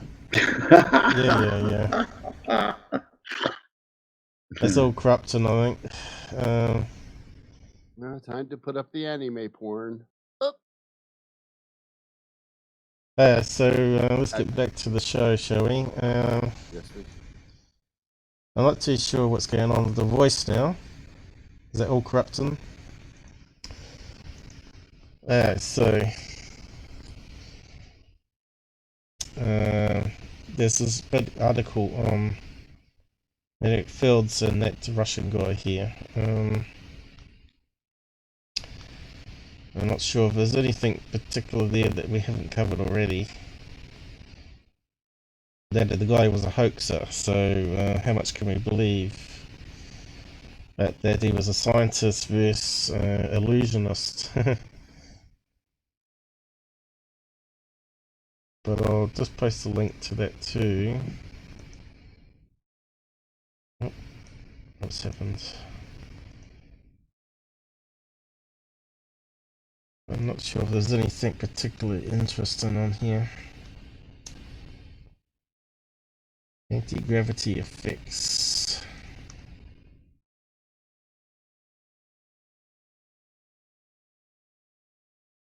So yeah, they're saying that obviously there's water and things, right? So we know if a bug or animal has a lot of water in it and you have a strong enough magnetic field, you're going to lift up. So I think this article was talking about bugs that you can sort of lift up with a big magnet.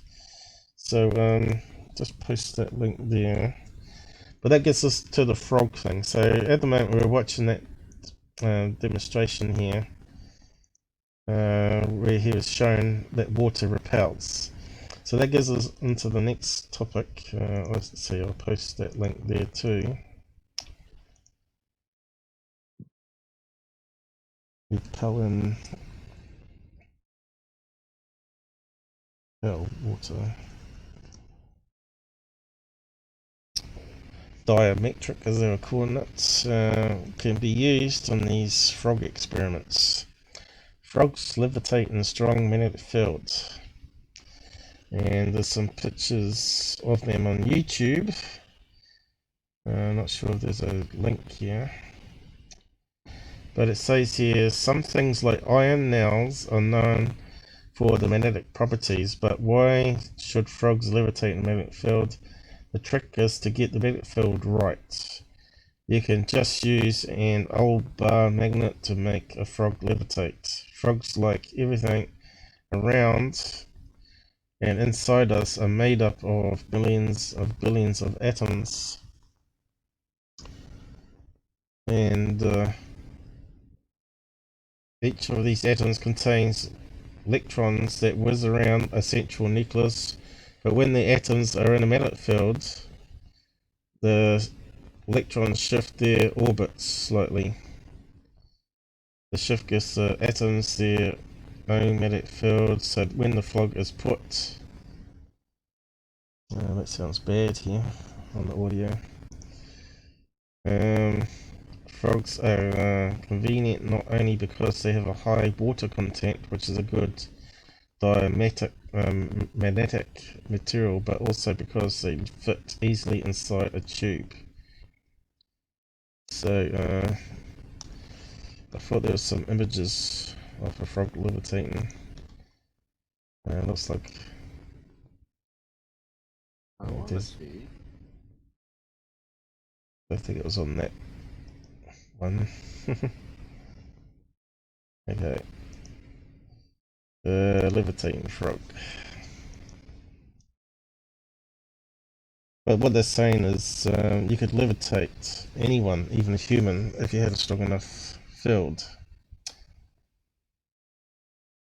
Frog. So here's some examples. Okay, yeah, but let's have a look at this now. Hang on. You know, these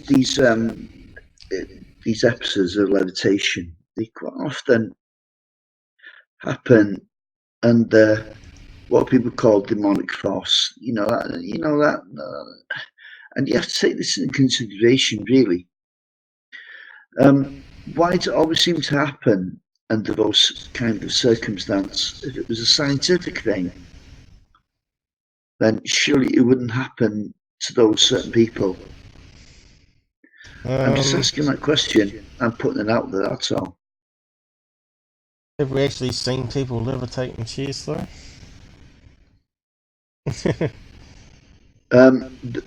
With video, no.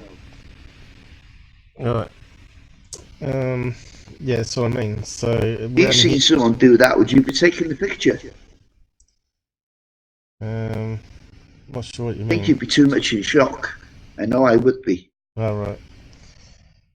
No, you'd have it set up on a tripod, wouldn't you? Have recording the whole exorcism or whatever it's called, where the person levitates. Like you know that's going to happen. Well, if you're going to be researching and documenting every exorcism, you'd certainly have a camera set up, wouldn't you? Yeah, okay, but they tried that in the Skinwalker branch, didn't they? And it proved elusive. But I think you're just throwing out all sorts of things here, Robert. Yeah, I am deliberately throwing out all kinds of things because there's some things we just do not understand. Yeah. And I think we're better off leaving it at that rather than trying to explain it. Right. But yeah, you're talking about paranormal, not magnetism. Here we're talking about levitating stones. How Egyptians. Yeah, but it could be connected, Paul. I think you're mixing the subjects up here, though.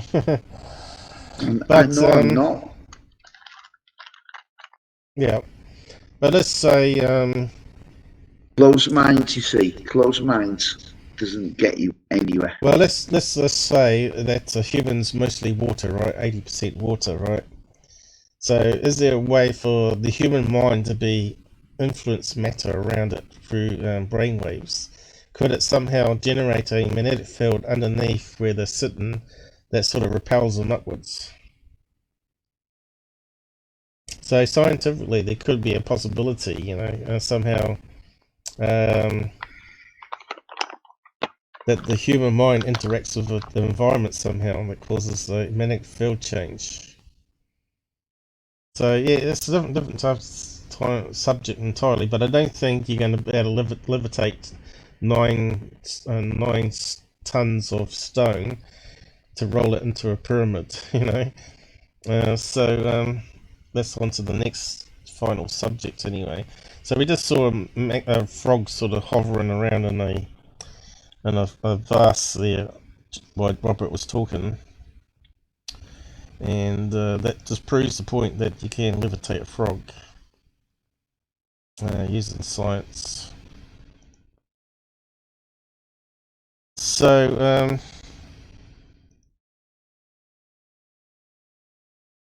superconductors, right? They're talking about. Now, if you can imagine, if you scale this up, if you said the Egyptians had like permanent magnets or some way to generate really strong magnets, and that you had a pyramid stone hovering above, right?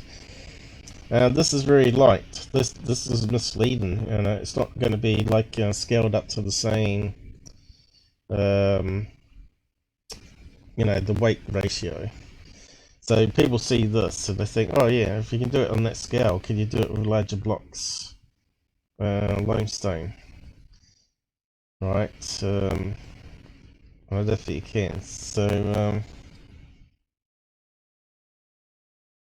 this goes into some details here of all the different, what is it? All the different rare earth elements under a liquid nitrogen, and what's it saying here? Which rare earth metals were found during the years here. So what's the ones at the end here? I can't quite see what it says here. Liquid nitrogen, liquid neon, liquid hydrogen, magnesium B2, whatever that is, ferrous AS there.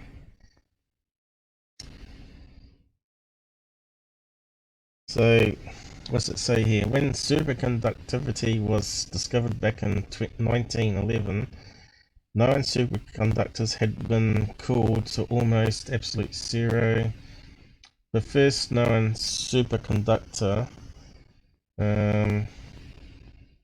had to be cooled below 10 Kelvin to exhibit superconducting properties.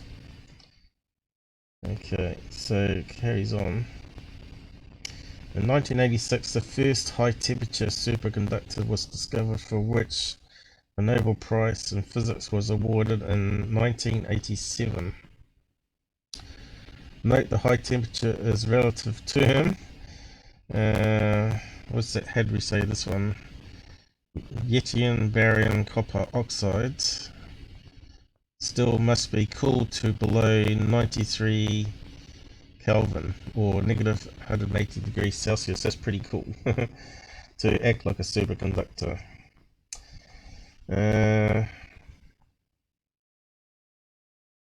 So we got some magnets can levitate over a superconductor, or superconductors can levitate over magnets. Magnets can levitate over a superconductor, so you can go each way by the looks of it.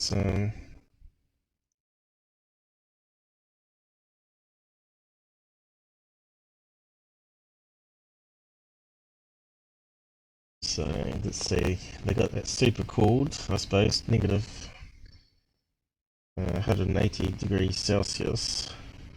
He's wearing rubber gloves. So it doesn't levitate very high, as you can see, over magnets. I think he's got the other way around now, hasn't he? The superconduction is underneath, magnet on top. What looks of it.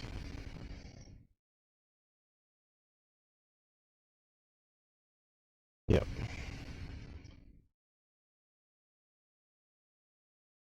So let's have a look at this other one. Are these guys still there? Yep. Yeah. Oh. Unfortunately. Yeah, I think you're corrupting when you talk very loud there, Robert. Anyway. Apologies. We'll see how it comes out on YouTube. So here's a superconductor block over magnets. But they don't tell us how much it weighs, right?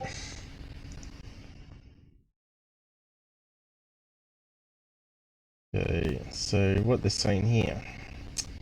Superconductors repel magnetic fields due to the Meissner effect.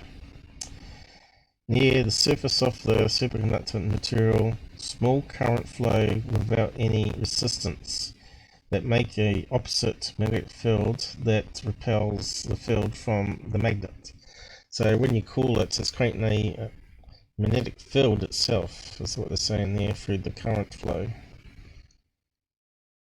Small current flow. Magnetic field that can repel the field from the magnet. We found that it doesn't behave like a pair of magnets repelling one another, with two magnets repelling one force varies with how far apart the magnets are. Okay, the closer the magnets, the greater the force. Well, obviously, the field lines are getting denser. With the superconductors,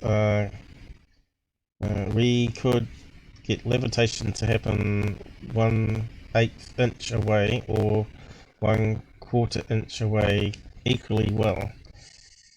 We also had to hold it there for a moment to get it stable.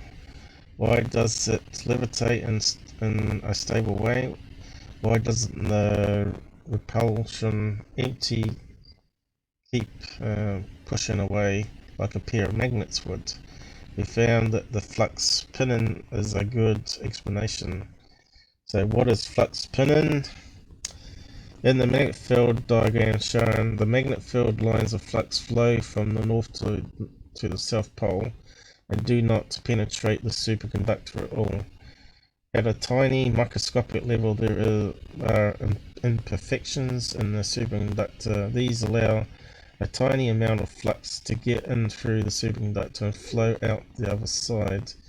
These small flows of flux through it is enough to stabilize the superconductor, holding it in place. Okay, so obviously you're going to need liquid nitrogen, so they're saying do not use it at home. So the Egyptians wouldn't have had superconduction, they wouldn't have had levitation of magnets. It's just not workable. So superconductor.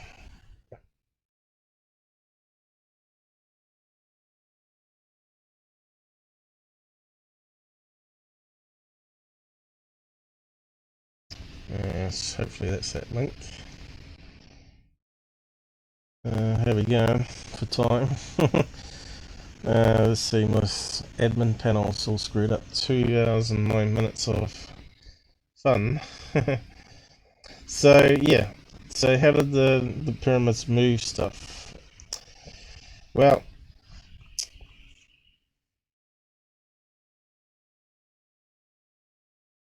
I'll just go to a thing that was on TV to show you some clips from it. Now they found an ancient city in Peru, I think it was. I got the document there, and it was recently put on. That's not the right one, is it? Where's it start? Okay, so they recently found this city here in South Peru. It's often featured on Ancient Aliens with the H blocks where it joins together. So what they found out is... You mean you're talking about the Nazca lines? We're talking about in South America. Yeah, it's Peru, South America. Yep. Okay. You're talking about the Nazca lines? Yeah, let me just go over it. And then okay. Okay, so they found this city that they've been uncovering more of it. And they found that it actually had underground, had a canal system. Let's see, like this. They reckon it looked like this. South America, pretty high tech looking city. You often see these kind of blocks on the Ancient Aliens series, but they reckon that they used to supply water from the mountains through canals, but they also used it for transport around the city. But this what they believe is how they transported the blocks to actually build the city, because the blocks were actually cut in the mountainside where the canal goes to, and this is in a remote place where, as you can see, there's the mountains in the distance. It's built in the plain lands far away from the mountains where there is no stone blocks.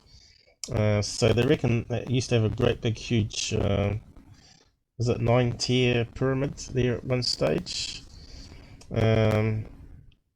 which has disappeared.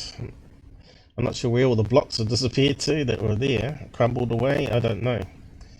Quite strange that if you had like a pyramid structure that big there, what happened to all the blocks? Did they sort of get stolen by other tribes to use for their own buildings, maybe? But which happened in UK with the churches, right? So that's possible. And of course you've seen this on Ancient Aliens, these H blocks as they call them. where they're saying how could they possibly move these 9-ton blocks. Well, the idea is they found out that it's got a canal right next to the city, and they just transported it on boats from the mountains up over here.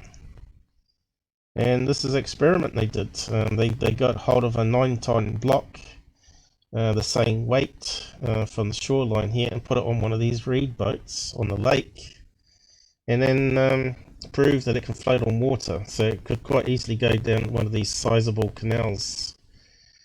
So that's on one of the latest Destination Unknowns episodes. Worth going and check it out. So here you can see they're just using manpower to get a big 9-ton rock onto the boat here.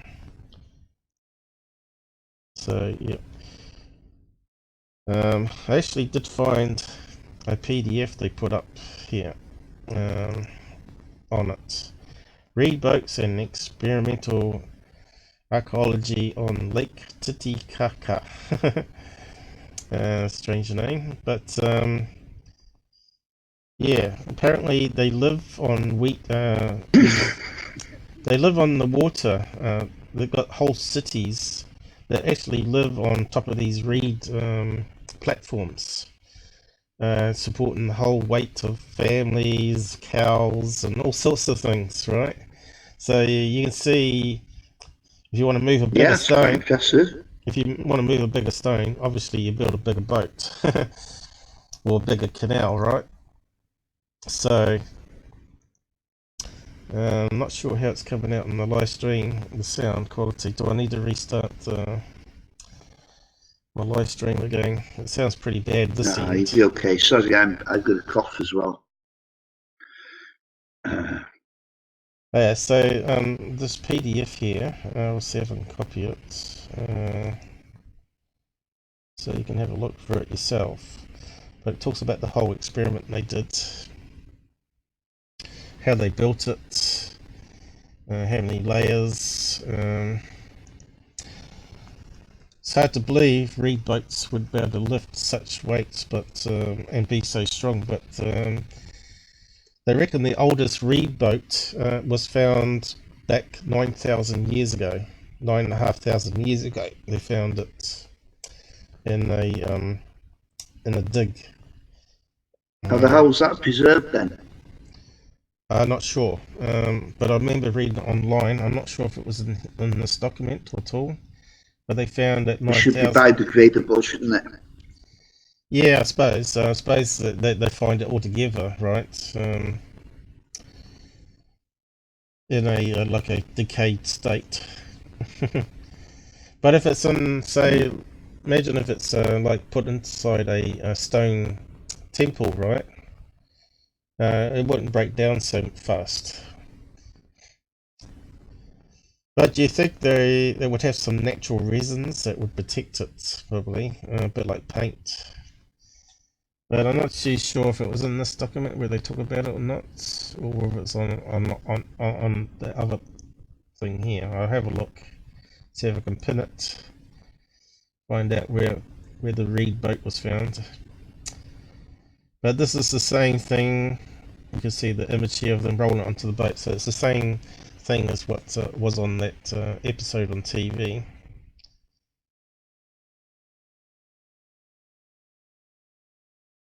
And you can see it can carry the stone as well as a lot of people on top as well. So all you need is something similar to that to the pyramids. Like they talked about the Sphinx being surrounded by water at one stage, weren't they? And why would you not build a canal leading from the main river Nile towards where the Great Pyramid is and just simply move the stones there, right? So here it's talking about building the pyramids.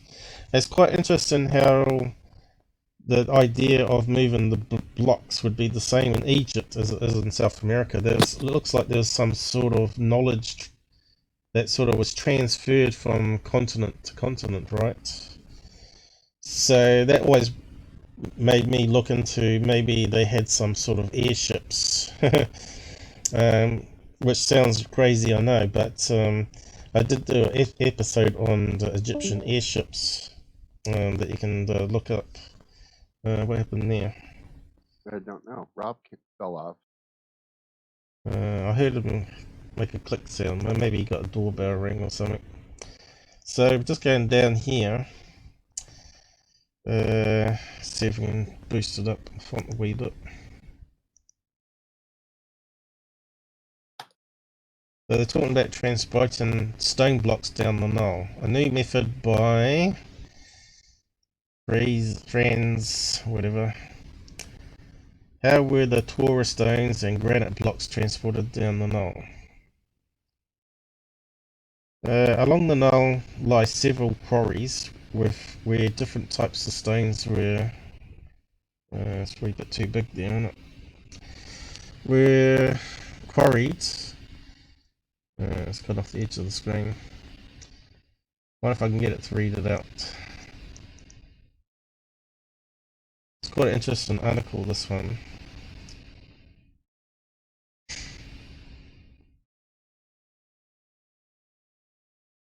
Along. Okay, we got the English guy back. Okay, let's just try this one. Oh, that'll do. Along the Nile lie several quarries, where different types of stones were quarried and brought to the building sites by boat. Granite stones from Aswan had to be ferried down the river on large barges about 934 kilometers approx. 700 kilometers linear distance. Ships transporting limestone from Tura had to cross the Nile and then cover about 13-17 kilometers on channels until they reached the harbour of Giza. See map. Practically the whole year there is a strong north-south wind on the Nile, so the barges couldn't sail when going from Aswan to Giza, but only on their way back. Instead the barges used the river currents to drift down. In the lower part of the Nile, close to Giza, they probably used the Bar Yusuf channel, Bar Joseph or Joseph's channel, or a branch of that channel. On these channels the barge had to be towed by men. Okay, the barge are not talking about whether it being a reed boat or not. But obviously, the Nile is surrounded by the same type of reeds as what's in South America.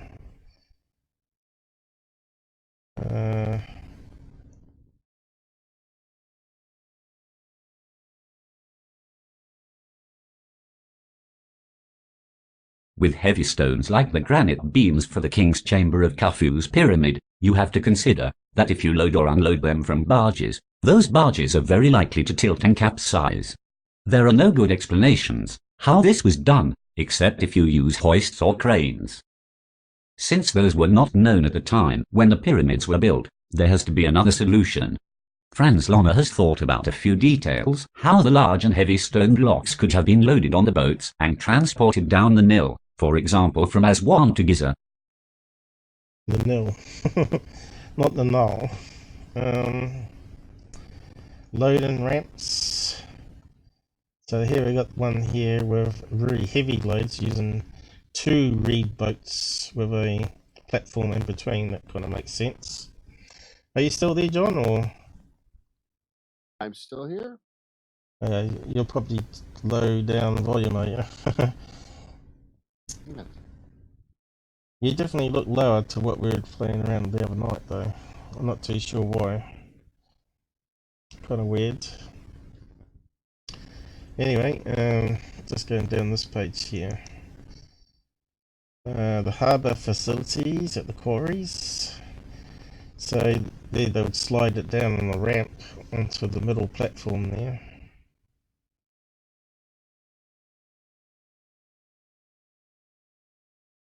And there's one that's a big transporter there.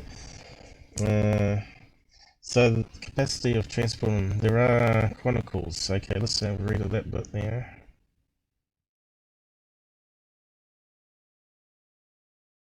Okay, we'll read that bit there.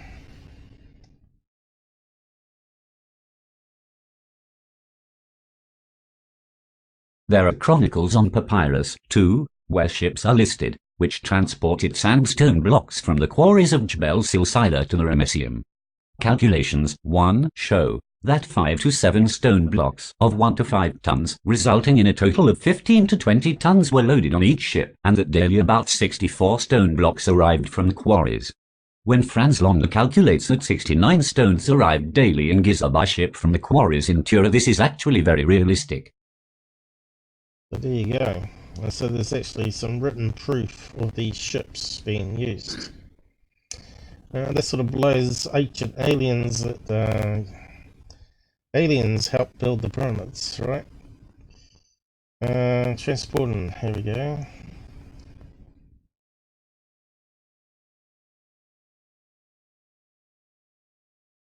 Transporting really large loads with ships on the Nile is also documented. A well-known engraving in the Temple of Queen Hatshepsut shows the transport of 2 obelisks, each 323 tons, one on a bark from Aswan to Karnak, reconstruction from a partial relief from Deir el-Bahari. The ships should actually lay much lower in the water than shown. Another well-known engraving is on a relief in the pyramid complex of Unas in Saqqara, which shows now columns were transported by ship. Okay, so looks like it's got some links here.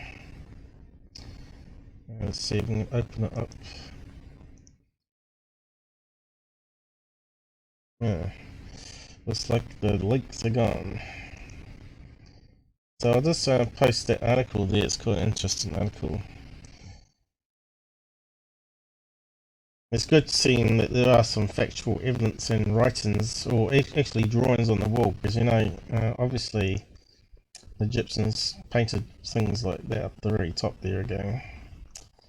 You see that on pyramid walls, right? Obviously transporting rocks or whatever. Moving blocks. So no high tech was needed really. It's amazing that the buoyancy of water can lift such big weights.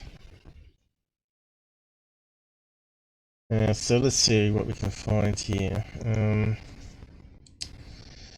You might have seen quarries where they've half dug out the stones, which shows how it was sort of done. Half complete. What do you call it? Egyptian. It's not how you spell Egyptian, is it? It doesn't look right. Egyptian stone. Let's see what we can find. So there are quarries where there's sort of half-finished stuff that they were carving out, like blocks.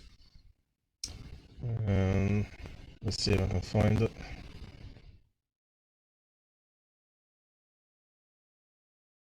Let's see. Hey Renee, how's it going? Static on the microphone. Again.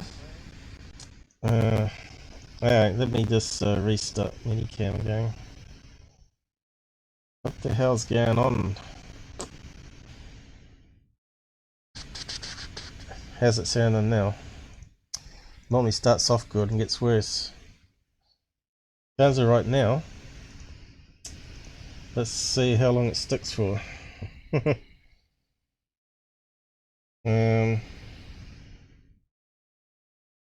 Sound better? Sounds good to me, but then again, I'm on Discord. I can bounce over real quick. Now. Yeah, Vinny reckons it sucks. Sucks as bad as Martin Willis show the other day. That sounds alright to me. Why we get a problem, I don't know. Kind of weird. Hello. Yeah, actually, it sounds pretty good, Paul. Yeah, it sounds alright now. I've restarted minicam. Yeah. But why does it corrupt, is the question. So gonna have to do some research on that. So we're looking for that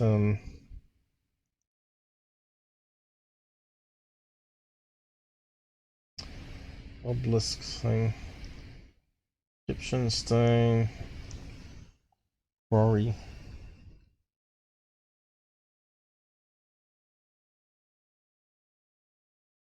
Now let's try that. Oh, here we go. So here's how they used to cut out those big temple things, you know. You can see obviously they cut it down in the limestone, and then probably put some suspensions underneath it before they cut underneath, and then lifted it out somehow with ropes probably. So that's like we need to find one of these other images of the completed one.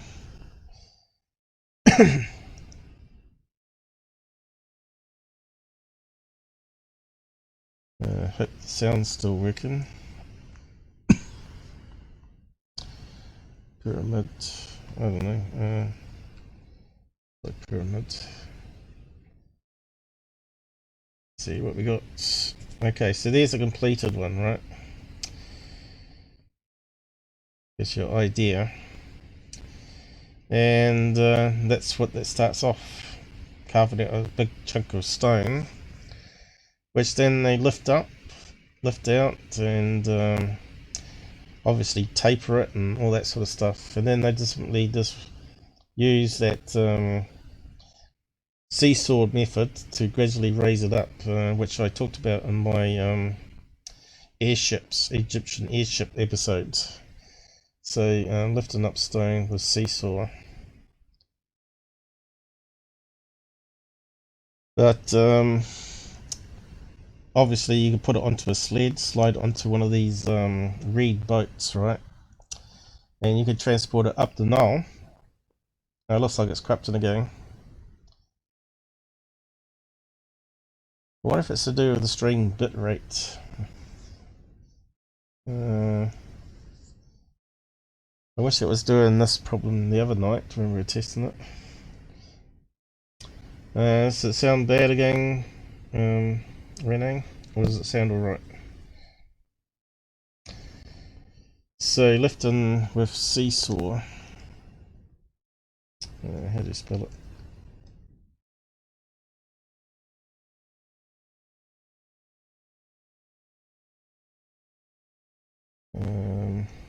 Some guy did it on YouTube just to demonstrate building Stonehenge.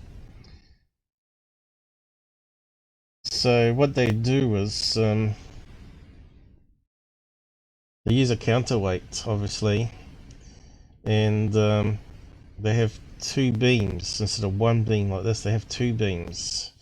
So when it is raised up on this angle here, creates a gap underneath the beam over this side, and they just slide a chunk of either stone or wood underneath, and then let it lower back down again, and it raises it up by an inch each time. And they just keep on doing that until it's sort of that angle here, and they simply dig a hole here and makes it go that direction further down towards where the center is, simply raising it back up, standing it straight up. Now the guy did it on the video here on YouTube. I think you probably have to look up Stonehenge or something like that. Lifting Stonehenge.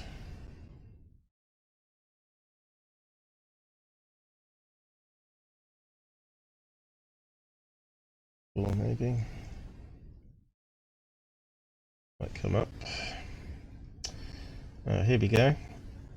So this is the seesaw here with the block on it, as you can see, and all they do is rock it back and forth between those two things, and they simply put each end, when it's higher up, like the wedges, and then you put counterweight on the other end, and then you put another wedge on the other side, and it gradually lifts it up wee bit by wee bit, right? So I'll just queue up a wee bit of it just to show you what he's doing.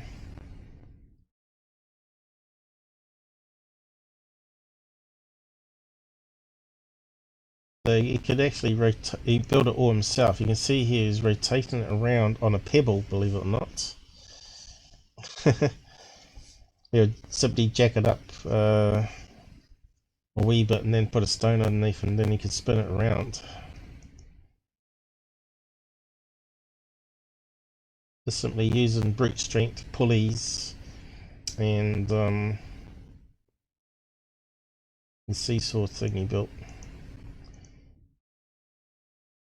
So you can see here, there's quite a few ton block he's got here, suspended, and you can see the wood underneath, right? Simply tilts it, puts another slab of wood underneath, and just keeps seesawing back and forth, putting wood underneath, and it gets higher and higher. Like you can see here, he's putting a slab of wood underneath.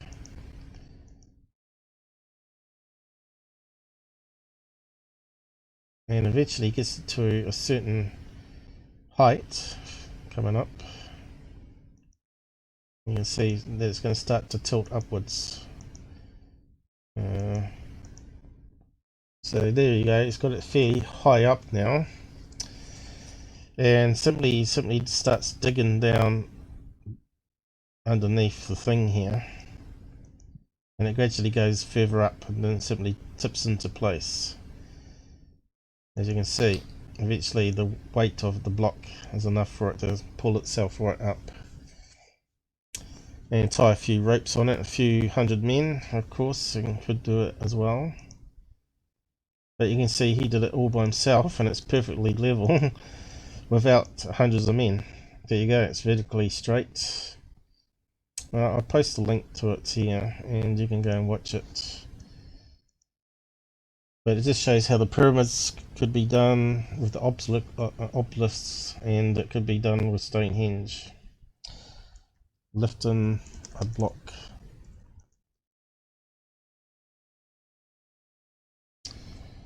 Did it go?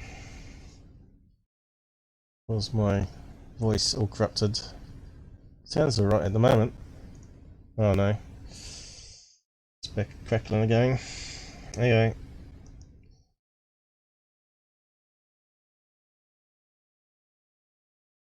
And so we could probably find some other blocks in a quarry as well. And there's another one, I think. You see how they're carving it out. So they left some clues behind, at least, in the form of leftover stuff in quarries. But they also found these stone wheels, which is quite interesting. So there's another diagram of people saying they used it with sleds, right? That's one of some possibilities, not the only method that you can move these ones. I wonder if we can find the stone wheels. I'll have a look.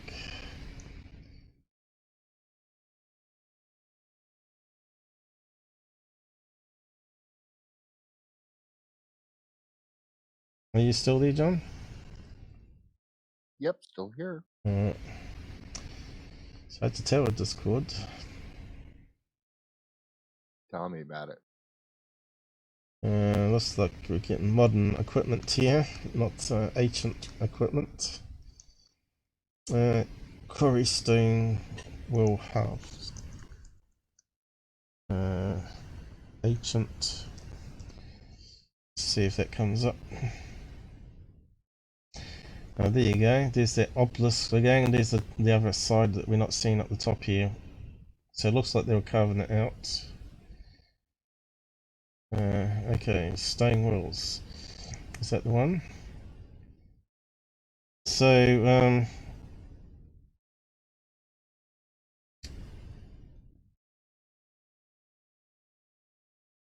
I don't think that was the stone wheels though. I think that might be someone else's idea. But they did find these stone wheels at building sites. So let's see if I can find it.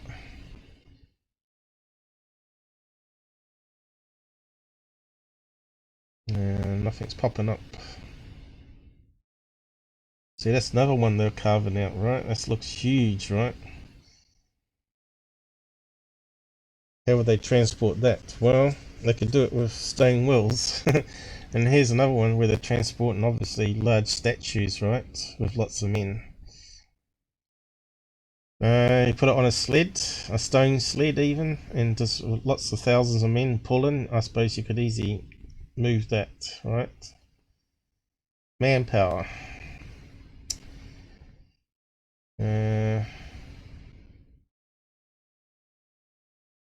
Okay, the stone wheels are not popping up for me.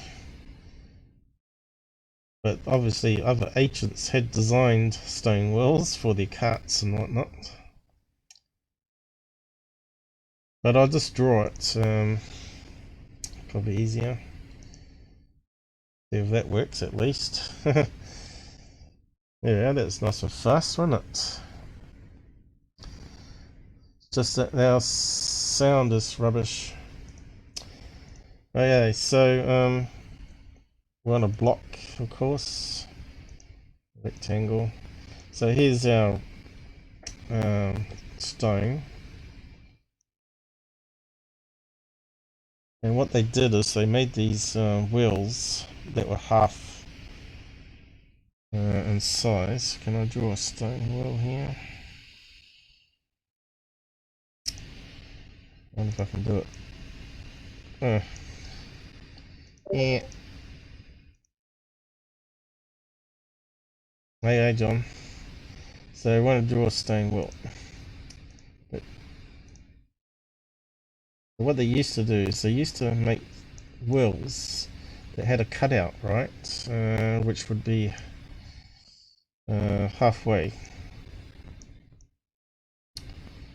Like that. So that bit there in the middle. Is that halfway there? Something like that. And then they have another one going the other way, which makes a full wheel, right? But I haven't got it right.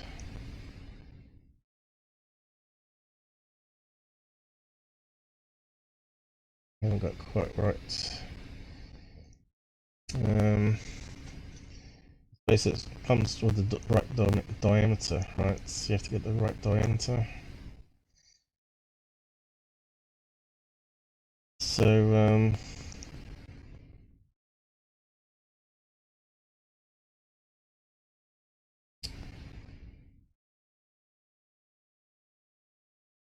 yes, not doing it really well, am I?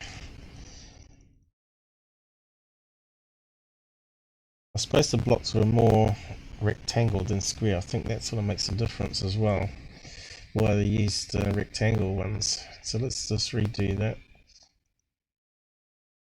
A bit more that way. And then they had the wheel. Oh.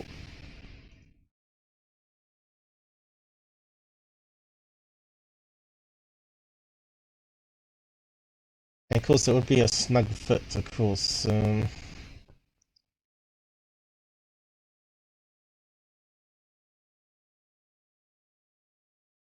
had to come down halfway there. That's the easiest way is to get one circle, then just simply cut it to size, right? So if you imagine that, and they had it cut in half, right?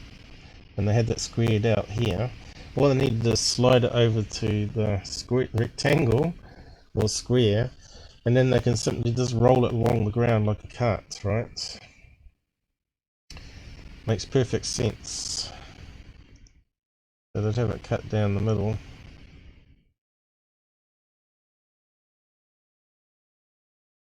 In the middle though, is it? But you get what I mean, and simply they have the two halves that slide over around the block, and they don't even need to bind it, but they could have like a piece of rope that goes around the outside that sort of makes sure it holds together, or they could have little bolts sticking out this side, and they could have drilled holes and put stone bolts out the side and wrapped around cord, right, just to hold it together, just in case it doesn't slide off. So yeah. So you have a axle cut, right?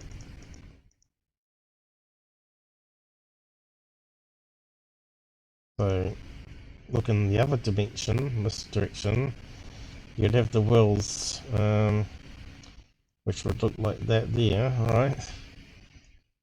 And it'd just be like a stone cart, and you just tie some ropes in the middle and just drag it along. So they found it at quarries in Egypt.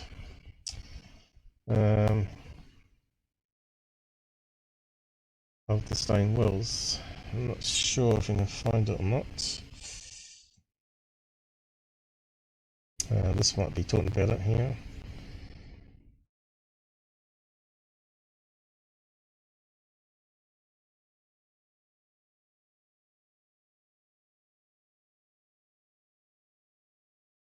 Great Pyramid and transport.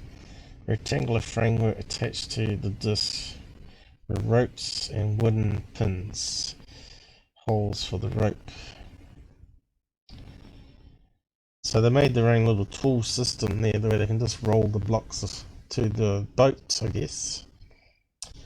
And use levers, or levers as Americans call them, to lift it onto the boat.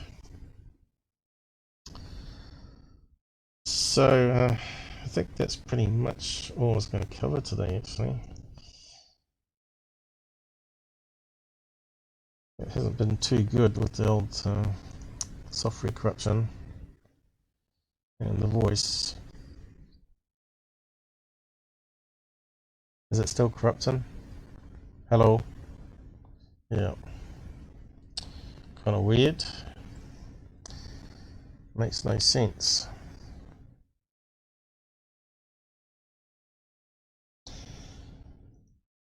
Well, it's corrupted today. John's gone. Is he back?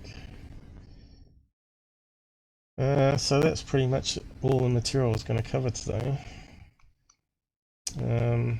Reed boats for moving blocks.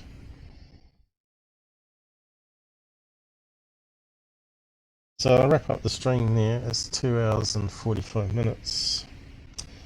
Let's see how well it come out, I guess. So much for stream beta and using Minicam to do it. So yeah, we tested it out the other night and it was perfect. So not sure what's gone on today that keeps corrupting the sound.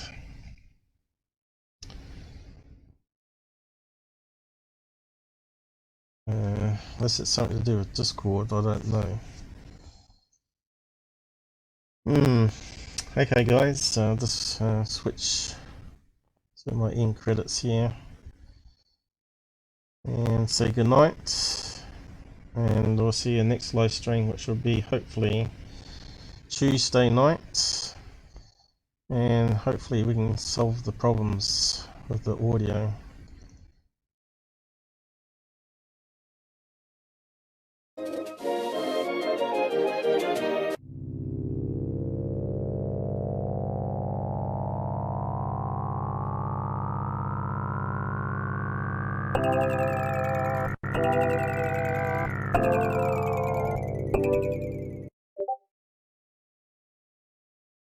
Yeah, just finishing up, John.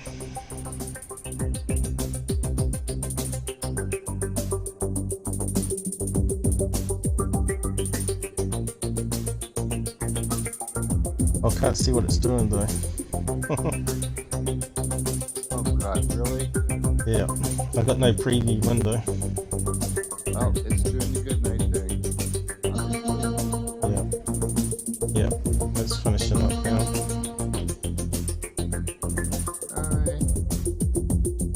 Because of the 30 minutes delay, right? So it's up in the thing now, but I think we have to end it.